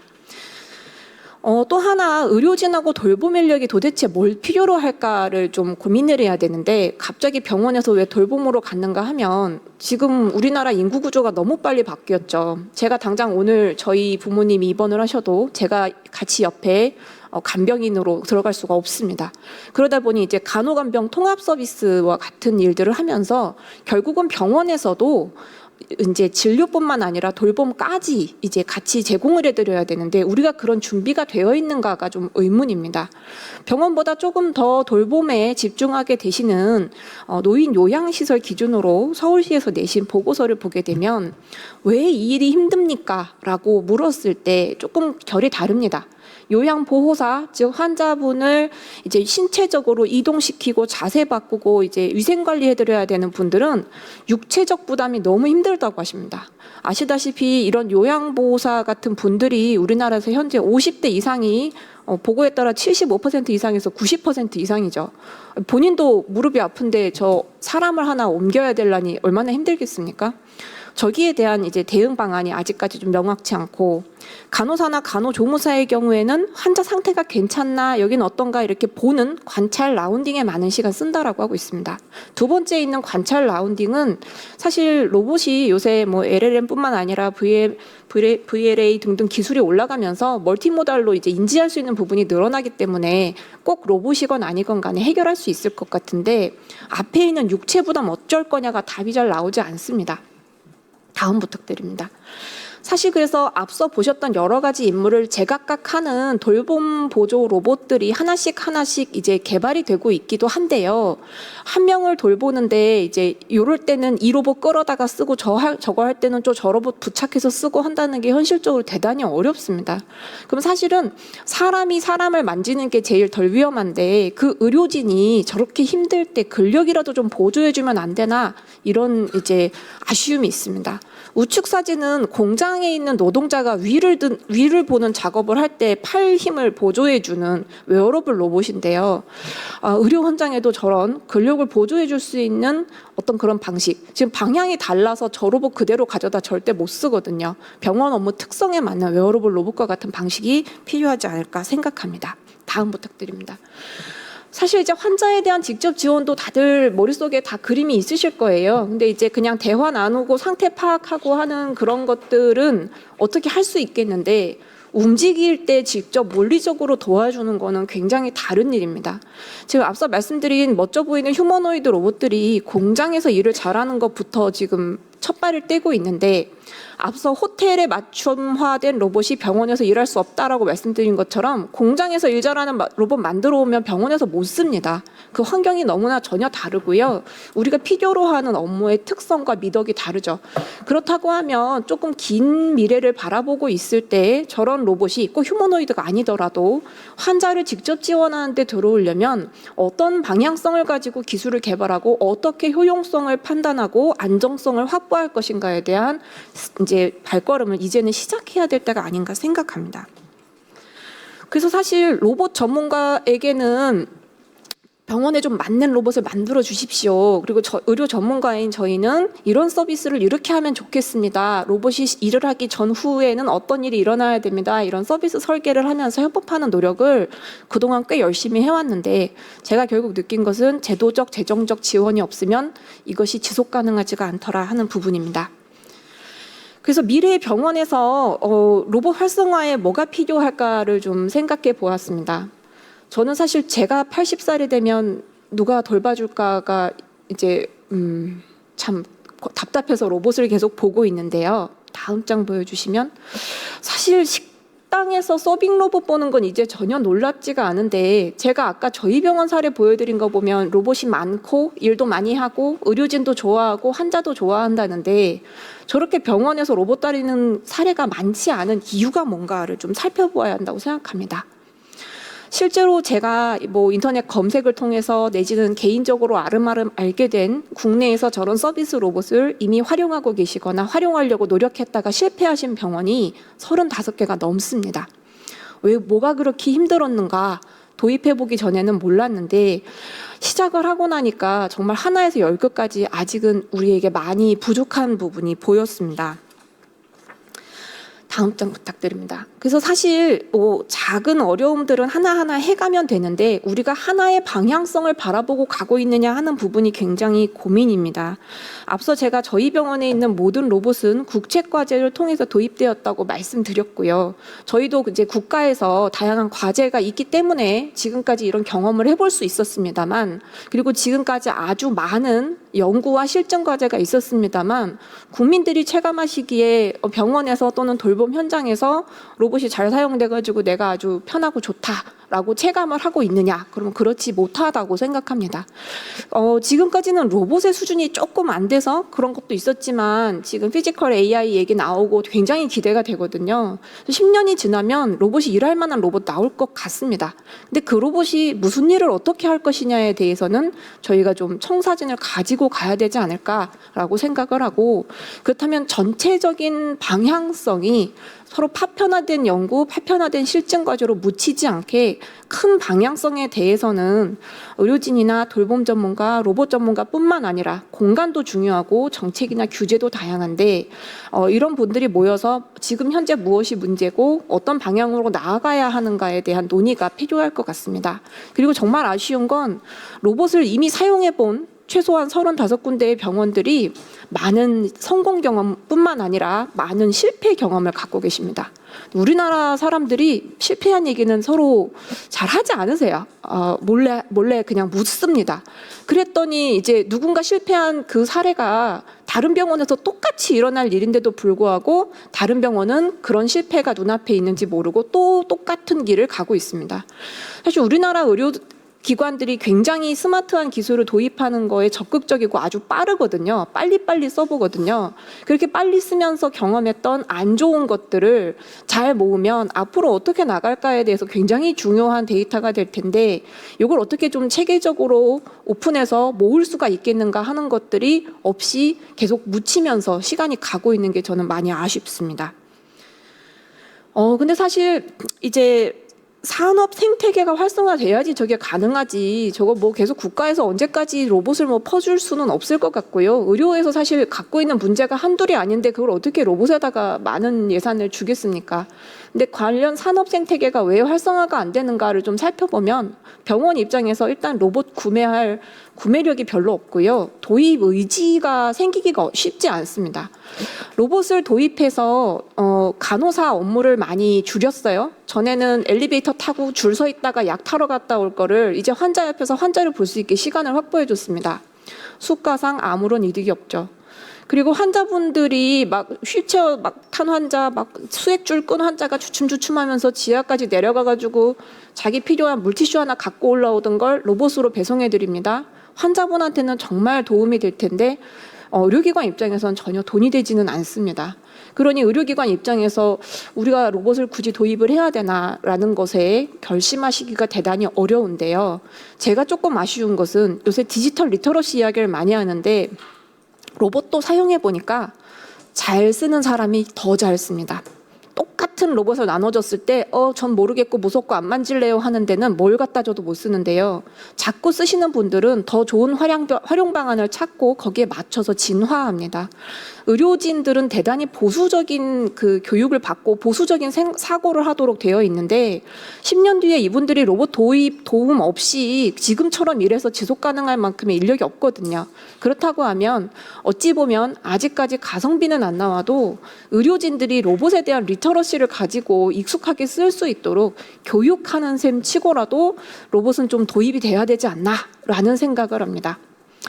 제가 기업들을 국내에 있는 로봇 만드는 서비스로 만드는 크고 작은 기업들을 정말 많이 만나고 정말 많은 이야기를 하면서 아까 말씀드린 것처럼 하드웨어 바꿔달라는 거 아니고 소프트웨어적으로라도 병원에 조금만 더 맞춤형으로 해주시면 안 될까요? 라고 했을 때 다들 입 모아서 하시는 말씀이 병원은 시장이 열리지 않았습니다.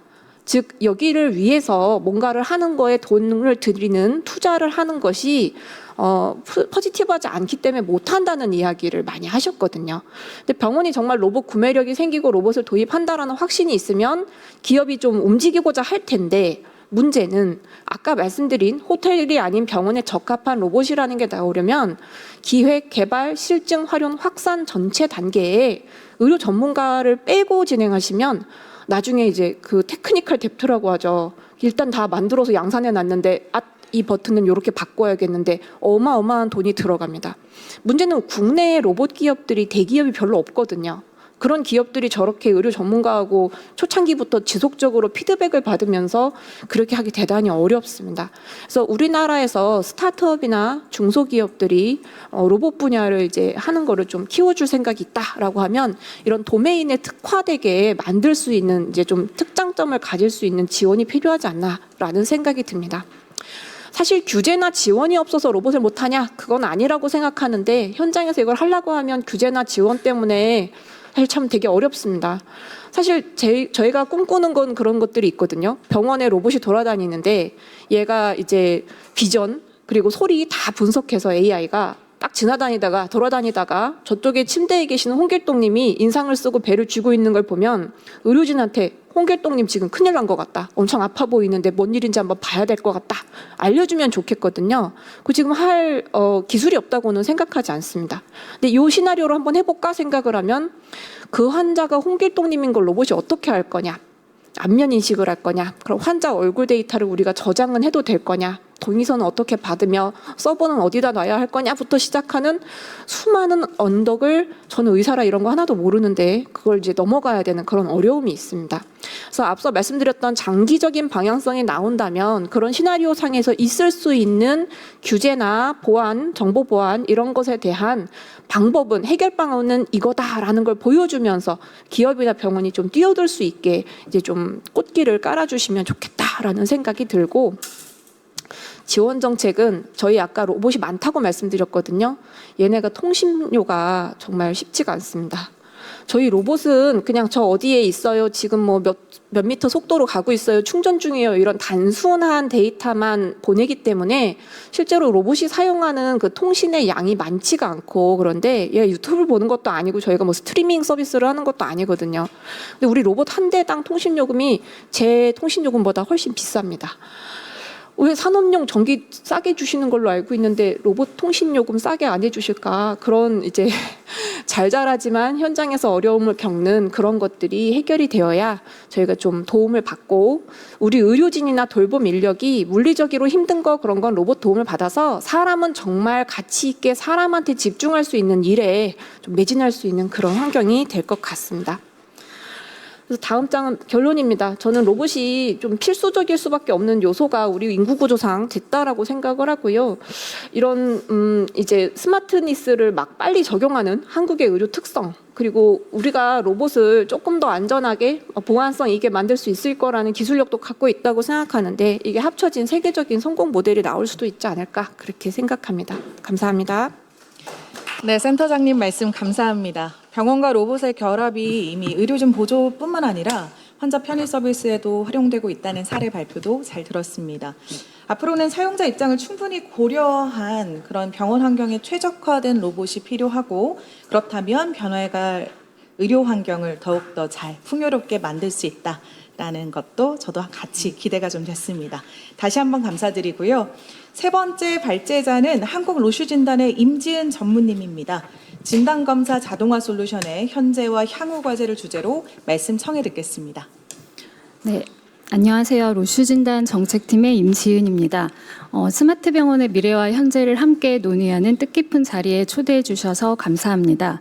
저는 스마트 병원의 근간이 될 스마트 진단, 즉 진단 자동화 솔루션이 어떻게 지역 의료 격차를 해소하고 또 환자들의 치료 접근성을 높일 수 있는지 말씀드리고 이어서 이를 위해서 필요한 정책 과제를 제안 드리려 합니다.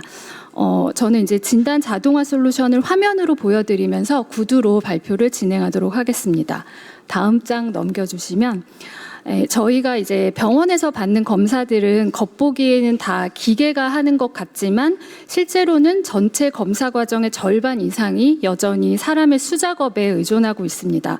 그리고 이 수작업 구간들에서 전체 검사 오류의 절반 이상이 발생합니다. 뭐 이를테면 바코드를 기입하거나 검체를 분류하거나 이동시키는 등의 작업이 이에 해당이 됩니다. 지금 화면에 보시는 것처럼 자동화에 기반한 스마트 진단은 검체가 접수된 순간부터 전처리, 분석, 후처리, 결과 전송까지 전 과정을 하나의 자동화 트랙으로 연결해서 처리하는 시스템입니다.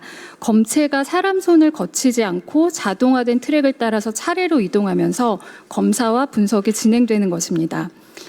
우리나라 의료 인프라는 세계적으로 높은 수준을 자랑하지만 대도시와 지역 간 진단 격차는 여전히 큽니다. 수도권 병원의 절반 가까이는 이미 자동화를 도입했지만 지방 병원의 도입률은 아직 저희 자체의 조사에 의하면 20% 수준에 머물러 있습니다. 이 차이는 곧 환자가 검사 결과를 받기까지 걸리는 시간의 격차로 이어집니다. 그래서 자동화 솔루션이 없는 지역 병원에서는 수작업 과정이 상대적으로 많기 때문에 결과를 받기까지 많게 수일이 소요가 될 수 있습니다. 지역 의료 전달 체계의 허리 역할을 하는 2차 병원이 충분한 자체 검사 역량을 갖추지 못하면 초기 진단과 치료 결정이 지연되고 응급이나 중등도 환자까지 상급 병원으로 조기 전원되는 비율이 높아질 수 있습니다. 따라서 이들 2차 병원까지 충분한 진단 역량을 확보해서 환자가 지연 없이 치료 결정을 받을 수 있도록 해야 할 것입니다. 그럼 저는 스마트 진단이 지역 환자와 의료진에게 주는 혜택을 크게 3가지 측면으로 말씀드리겠습니다. 첫째로는 검사 품질의 표준화를 통한 환자 편익 증대를 꼽을 수 있습니다. 자동화는 숙련도 차이가 큰 지역 의료기관에서도 일관된 검사 품질을 보장할 수 있습니다. 앞서 말씀드린 것처럼 검사 과정에서 발생하는 오류의 절반 이상은 사람의 손을 타는 수작업 구간에서 발생합니다. 그래서 자동화를 도입하면 이런 오류를 최소화할 수 있고 환자가 불필요한 재검이나 추가 진료를 받지 않도록 하는 중요한 성과로 이어질 수 있습니다. 두 번째 혜택은 병원 운영의 효율성 증대입니다. 지역 병원들은 계속해서 만성적인 인력 부족에 시달리고 있는데요. 특히 검사실에서 숙련된 전문 인력이 충분하지 않을 경우에 응급 상황이나 야간 휴일에 검사 지연이 자주 발생할 수 있습니다. 자동화는 한정된 인력으로도 훨씬 많은 검사량을 효율적으로 처리할 수 있게 하고 이는 곧 지역 병원의 경쟁력과 지속 가능성을 높이는 기반이 될 수 있습니다. 기사에 따르면 울산대 병원은 자동화 진단 도입 후에 응급 환자 검사 시간을 절반 가까이 단축할 수 있었다고 합니다. 중요한 것은 이제 병원마다 자금 규모, 검사실 공간, 환자 수, 자주 하는 검사 종류 등이 다르기 때문에 자동화 시스템은 맞춤형으로 설계가 가능하다는 또 장점이 있습니다. 그래서 처음부터 전 과정을 모두 자동화하지 않더라도 오류를 줄이거나 검사 구간을 검사 시간을 단축해야 하는 구간 또는 많은 검사를 신속하게 처리해야 하는 구간만 선택적으로 부분 자동화할 수도 있습니다. 이런 단계적 접근은 중소 지역병원에서도 부담 없이 자동화를 도입할 수 있도록 해줄 것입니다. 세 번째로 데이터 활용의 잠재력을 말씀드리고 싶습니다.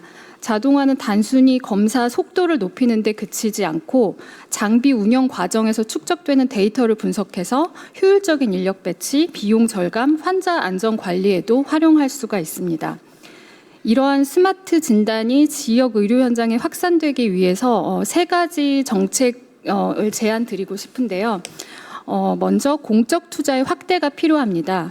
현실적으로 지역 병원에게는 초기 투자와 유지 보수 비용이 가장 큰 장벽입니다. 최근 지역의료발전기금 조성 등이 논의되고 있는데 국가와 지자체가 공동재원을 마련해서 지역병원의 검사 인프라를 단계적으로 확충해야 합니다. 권역별 거점병원이나 권역응급의료센터를 중심으로 우선 도입하는 방식이 적절할 것으로 판단이 됩니다. 정부가 최근 의료개혁의 일환으로 지역 완결형 의료체계를 구축하고 지역 거점 2차 병원의 역량을 강화하겠다고 밝힌 만큼 지역병원의 자동화 검사 역량을 강화하는 것은 정책적 방향성과도 부합해 보입니다. 둘째로 자동화를 통해 생성되는 데이터 분석과 소프트웨어 운영에 대한 보상체계 마련이 시급합니다. 자동화 데이터는 병원 운영 효율화와 환자 안전 강화에 큰 자산이 됩니다. 그래서 병원들이 단순히 장비만 도입하는 데서 그치지 않고 데이터 기반 경영과 질 관리까지 확대해 나가야 합니다. 지금은 병원이 자동화 장비에서 쏟아지는 데이터를 활용해서 검사 품질을 높이거나 오류를 예방해도 아까 이미영 교수님께서도 강조하셨듯이 별도의 수익으로 돌아오지 않습니다. 이렇게 투자 대비 경제적 보상이 없는 구조이기 때문에 병원들의 적극적인 도입 동기가 크게 떨어집니다. 그래서 데이터를 활용한 질관리 가산 등을 마련한다면 병원들이 더욱 적극적으로 데이터 기반의 스마트랩 설계에 투자해 나갈 수 있을 것입니다. 셋째로 장비만 보급되고 또 운영이 지속되지 않는 문제를 막기 위해서 공적 투자와 함께 산업계가 유지 보수 교육을 지속적으로 지원하는 민관 협력 모델도 필요해 보입니다. 민간 기업이 스마트 진단 도입 이후에도 병원의 교육, 컨설팅, 유지 보수를 지속적으로 지원해야 하고 병원과 정부의 운영 성과를 정기적으로 공유해서 진단 정책 발전의 근거를 함께 만들어가야 합니다. 앞서 박진영 교수님께서 이제 지속적으로 스마트 병원 기술의 실증 기반 평가 체계를 마련해야 한다고 강조하셨는데 그와도 맞닿는 의견이라고 할 수 있습니다. 끝으로 스마트 진단 확대는 단순한 기술 도입이 아니라 지역 환자의 의료 접근권과 생명권을 지키는 사회적 투자입니다. 정부, 의료계, 산업계가 함께 협력한다면 환자가 어느 지역에 살든 동일한 수준의 검사를 제때 받을 수 있는 진정한 의료 형평성을 달성할 수 있을 것입니다. 감사합니다. 네, 좋은 발제 감사합니다. 진단 자동화 솔루션이 병원 운영은 물론 환자의 편익에도 얼마나 큰 효용을 가져다 줄 수 있는지 그리고 어떤 정책적인 뒷받침이 필요한지 발제해 주셨습니다. 네, 어느새 마지막 순서입니다. 저희 한국보건산업진흥원의 김종엽 책임연구원님께서 병원의 스마트 기술 도입 및 커뮤니티 조성을 주제로 발제해 주시겠습니다. 네, 안녕하십니까. 방금 소개받은 한국보건산업진흥원의 김종엽이라고 합니다. 네, 그러면 지금부터 토론을 시작하도록 하겠습니다. 먼저 이제 사실 뭐 다들 여기 계신 분들 누구나 다 잘 아시겠지만 의료 시스템에 대한 변화 요구가 굉장히 많이 있는 상황입니다. 이러한 변화에 대한 요구는 의사를 포함한 이제 병원에 근무하고 계신 분들도 있으시고 그다음에 환자분들도 이제 이런 변화 요구를 많이 하고 계신 상황입니다. 그러면 이제 특히 우리나라에서 이제 다수의 병원들이 특정 병원들이 겪고 있는 문제가 아니고 다수의 병원들이 겪고 있는 문제들을 좀 살펴보면은 특히 인력 수급의 어려움과 의료진의 이제 소진 문제 이런 것들이 코로나19와 그 이후의 여러 가지 상황 속에서 굉장히 많이 불거지고 있는 상황이고 그다음에 주변 병원과의 기능 중복으로 인한 이제 불가피한 경쟁 부분이 조금 어려움으로 많이 다가오고 있습니다. 그 다음에 지역 간의 이제 의료 수준 격차 문제 역시 있고, 그 다음에 의료기관 간의 이제 네트워크 부재로 인해 가지고 환자의 치료에 있어 가지고의 단절이라든지 기관 간 협력 부분에 있어 가지고 어려움이 이제 많이 있는 상황이었습니다.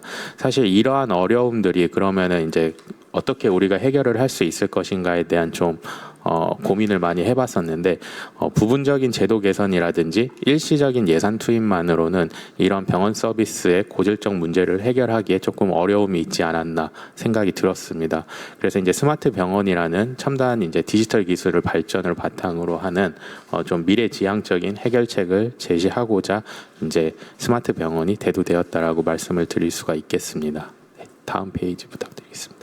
사실 뭐 앞서 많은 교수님들과 이제 전무님께서도 말씀을 주셨지만 이런 인공지능이라든지 뭐 사물 인터넷 이런 여러 가지 기술들은 너무나 많은 준비가 되어 있습니다. 그리고 실제로 의료 현장에서 이미 많이 적용이 되어서 사용이 되고도 있습니다. 이러한 것들을 통해서 우리는 이제 시간과 장소의 제약을 극복할 수 있었고 실시간 뭐 쌍방향 소통도 가능했었습니다. 네, 다음 페이지 부탁드리겠습니다. 하지만 이러한 것들이 아직까지는 조금 부족하지 않았나라는 생각도 많이 듭니다.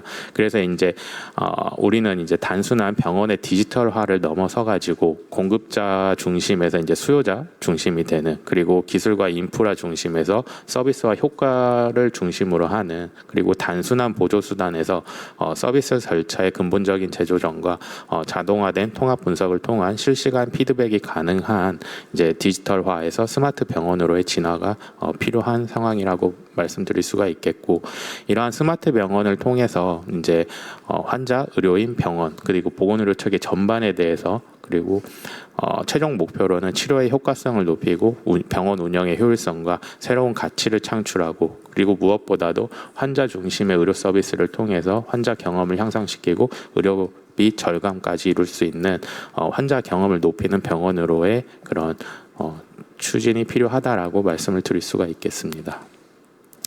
그래서 이제 정부에서도 스마트 이러한 목표 아래서 이제 스마트 병원에 대한 이제 추진이 많이 좀 논의가 되었었습니다. 그래서 이제 정보통신 기술을 의료에 활용해 가지고 환자의 안전을 강화하고 의료 서비스의 질을 높일 수 있는 선도 모델을 개발하고 검증하는 사업으로 스마트 병원 선도 모델 개발 지원 사업이라는 것을 2020년도부터 2023년도까지 추진을 했었습니다. 그래서 2020년도에는 이제 감염 관리, 병원 내 자원 관리, 그다음에 원격 중환자실, 2021년에는 환자 안전 향상, 그다음에 특수병동, 지능형 워크플로어에 대한 스마트 병원 선도 모델 개발 지원이 이루어졌었고요. 2022년도에는 스마트 수술실, 스마트 입원 환경, 그다음에 환자 보호자 교육 등 다양한 이제 지원 분야에 대한 그 선도 모델 개발이 이루어졌었습니다. 이 4개년 동안의 사업을 통해서 총 17개 컨소시엄이 약 72개의 선도 모델을 이제 개발을 했었는데요. 굉장히 다양한 모델들이 개발이 되었고, 그 다음에 실제 의료 현장에서 지금도 활용이 되고 있습니다. 그리고 이제 앞서 말씀드린 부분이 이제 병원 내 혁신을 중심으로 하는 이제 개별 병원의 스마트화였다라고 말씀을 드리면은 저희가 동시에 또 추진하고 있는 게 중점을 2022년부터는 조금 중점을 두었던 게 병원과 병원 간 연결에 대한 부분이었습니다. 오늘 다른 발제자분들의 논의에서도 많이 나왔듯이 그 병원 간의 연결 부재로 인한 그리고 돌봄 부분에 있어서의 그런 이슈들이 많이 발생을 하고 있었는데요. 저희가 이제 2020년도에 개발했던 대표적인 모델 중에 하나가 이제 원격 중환자실 모델이었습니다. 오늘 발표해 주신 분당서울대학교 병원에서 이제 개발을 해가지고 2022년도에 지방 공공의료원들과 연결을 하는 그런 서비스를 이제 추진한 바 있었습니다. 그래서 현재 인천 권역과 경기의 권역에서 이제 2개 권역에서 이제 운영이 되고 있는데, 이 중환자실은 그 정보통신 기술을 기반으로 해가지고 중환자실 간의 협력 체계를 마련하는 것이었습니다. 이를 통해서 이제 지역과 필수 의료 서비스에 해당하는 그런 중환자실 부분의 불균형을 해소를 하고 원격 중환자실 협력 네트워크를 구축하는 사업이 이제 추진이 되고 있고요. 올해 이제 또 신규로 2개 권역을 지원하는 그런 사업을 현재 추진 중에 있다라고 말씀을 드릴 수가 있겠습니다. 그럼 이러한 것 스마트 병원을 이제 도입했을 때 어떤 효과가 있었는지에 대해서 저희 보건산업진흥원에서 조금 분석을 해보고 검토를 해봤습니다. 그랬을 때 이렇게 크게 5가지의 이제 효과가 있었다라고 저희가 보고 있는데, 첫 번째는 이제 데이터에 대한 부분이었습니다. 지금 현재 17개 컨소시엄에 소속된 병원을 제외하고도 굉장히 많은 병원들이 자체적으로도 스마트 병원에 대한 솔루션들을 이제 도입을 하고 있는 상황입니다. 이러한 것들을 통해서 이제 새로운 기존에 없던 굉장히 다양화된 이제 정형화된 데이터가 이제 창출이 되었고, 이런 것들이 구축됨으로 인해 가지고 얻어지는 이제 다양한 효과들이 있었습니다.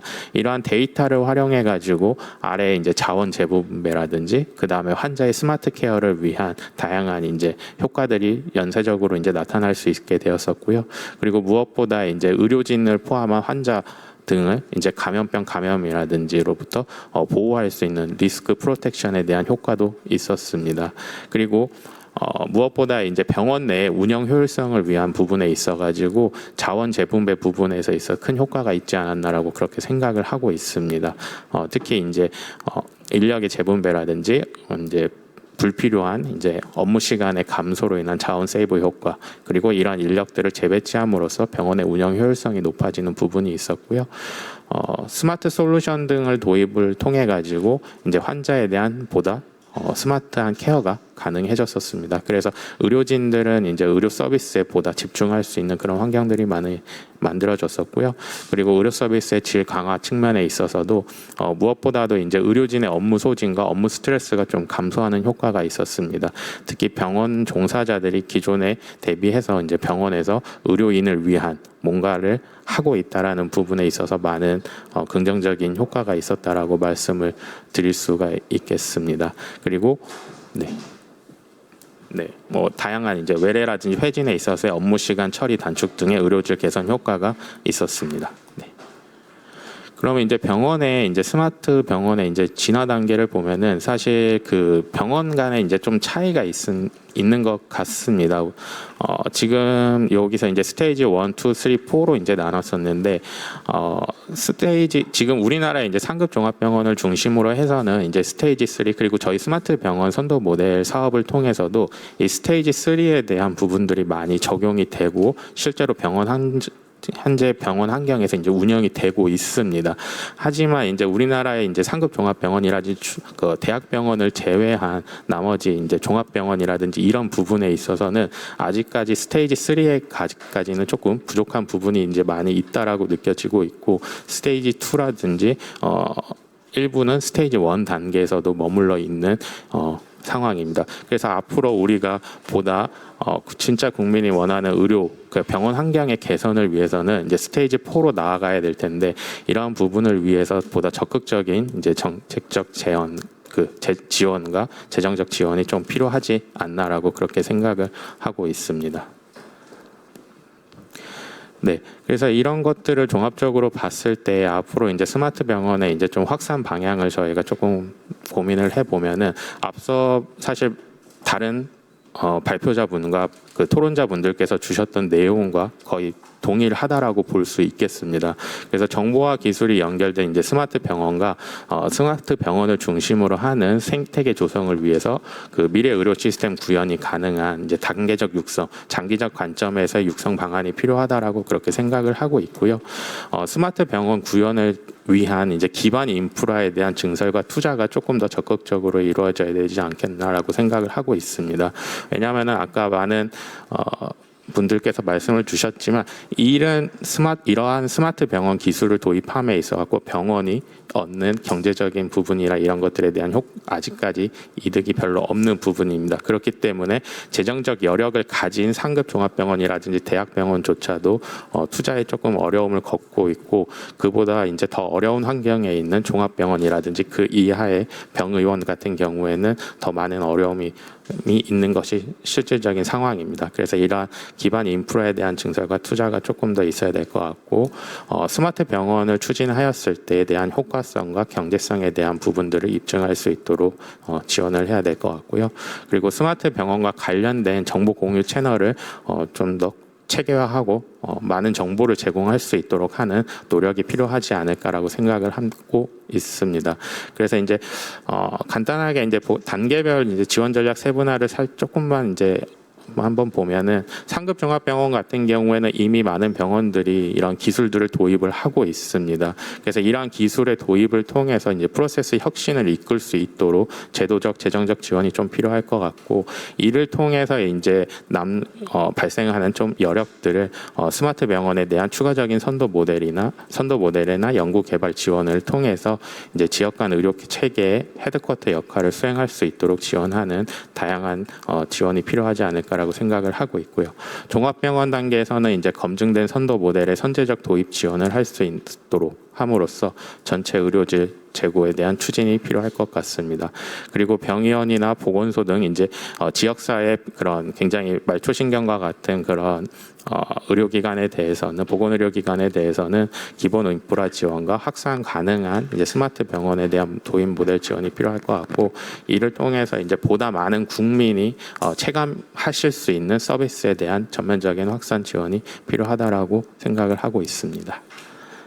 네, 그래서 이런 것들을 통해서 이제 상급 종합병원 같은 경우는 최적화 그리고 페이션트에서 환자 중심에서 이제 국민 중심으로의 의료로 변화를 할 필요가 있을 것 같고요.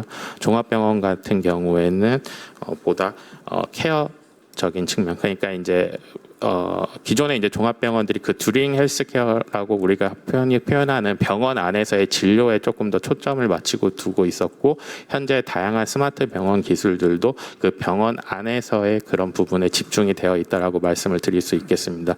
근데 그 병원에 오기 전에 프리케어 단계와 그다음에 그 병원 퇴원 이후에 지역사회와 연계되는 포스트 케어가 앞으로 굉장히 더 중요한 이슈로 떠오를 것이라고 생각이 되고 있고 그런 부분에 있어서도 조금 더 역할을 할 수 있는 지원이 이제 필요하지 않을까. 그다음 개발이 필요할 것 같습니다. 그리고 병의원이나 보건소는 개별적으로 움직이는 역할에서 이제 벗어나가지고 환자에 대한 예후 관리나 헬스 체크, 그 다음에 기본적인 검사와 만성 질환에 대한 케어 역할을 중심적으로 하면서 병의원과 그 다음에 상급 병원과의 연계를 통해서 이제 보다 국민들에게 평등적 의료 서비스를 제공할 수 있는 그런 커넥티드 되는 그 역할의 중심점이 될 수 있도록 우리가 이제 확산 방향을 잡아 나아가야 될 것으로 그렇게 생각이 되고 있습니다. 네, 다음 페이지 부탁드리겠습니다. 네, 이를 통해 가지고 이제 스마트 병원과 이제 우리 의료 서비스가 앞으로 장기적으로 추진해야 될 방향이라고 생각되는 스마트 병원을 중심으로 하는 이제 지역사회 의료 서비스 제공에 그런 선순환적인 생태계 체계가 마련될 수 있도록 하는 여러 가지 지원과 노력이 이제 앞으로도 필요할 것으로 생각이 되고 있고 이런 부분들을 위해서 다 같이 이제 좀 노력해야 되지 않을까 생각이 됩니다. 네, 이것으로 토론을 마치도록 하겠습니다. 감사합니다. 네, 감사합니다. 스마트 병원 생태계를 조성하려면 국가 전략적인 관점에서 단계적으로 육성 방안을 수립하고 지원 전략을 세분화해야 한다라는 말씀을 해주셨습니다. 네, 잠시 바쁘신 일정에도 자리에 함께해 주신 내빈 소개해 드리도록 하겠습니다. 국회 보건복지위원회 간사님이신 김미애 국회의원님 자리해 주셨습니다. 감사합니다. 네, 그러면 저희 보건복지위원회 간사님으로 계신 김미애 국회의원님께서 잠시 한 말씀 해주시겠습니다. 반갑습니다. 부산 해운대 의뢰 보건복지 간사를 맡고 있는 김미애입니다. 시작할 때 왔어야 되는데 다른 일정과 겹쳐서 처음부터 함께하지 못해서 몹시 아쉽습니다. 제가 이것은 공부를 해야 되는 분야인데 따로 가서 공부를 하려 하니까 참 암담하긴 하네요. 내용들이. 그래서 상당히 아쉬운데 또 개별적으로 따로 궁금하면 여쭙도록 하겠습니다. 국회에서 할 일은 스마트 병원이 제대로 정착되어서 환자의 건강을 증진하는 방향으로 나아가고 또 의료진의 전문성을 더 보호하는 방향으로 저는 가야 된다고 생각합니다. 그래서 그런 부분에 있어서 입법과 또 예산적인 부분을 제대로 뒷받침할 수 있도록 하겠습니다. 아무쪼록 요구사항이 있으실 때 언제라도 말씀해 주시기 바랍니다. 감사합니다. 네, 그러면 더 혹시 질문 있으신 분 체크하고 마무리하려고 합니다. 혹시 질문 있으신 분 계실까요? 네, 없으시면 오늘 전체 진행은 녹화로 진행이 되었기 때문에 내용은 잘 정리해서 다시 한번 전달드릴 수 있도록 하겠습니다. 오늘 빠른 기술 발전이 병원의 시스템과 인프라를 좀 혁신적으로 변화시키고는 있지만 보다 더 확산하고 자리 잡기 위해서는 오늘 말씀 주신 것처럼 아직 많은 과제가 남아있는 것 같습니다. 다시 한번 스마트 병원과 관련 기술을 리드해주고 계신 발제자와 토론자 여러분께 큰 박수 부탁드리겠습니다. 네, 오늘 준비한 순서는 여기까지고요. 국민이 원하는 진짜 의료혁신 3차례 토론회 중 마지막 토론회는 9월 30일 화요일에 비대면 진료를 주제로 진행이 될 예정입니다. 비대면 진료를 법제화하기 위한 국회 논의가 그 어느 때보다 활발한데요. 어떤 정책적인 고민이 필요한지 다시 한번 짚어볼 예정이니까요. 많은 관심 부탁드리겠습니다. 그럼 여기서 인사드리겠습니다. 모두 고생 많으셨습니다.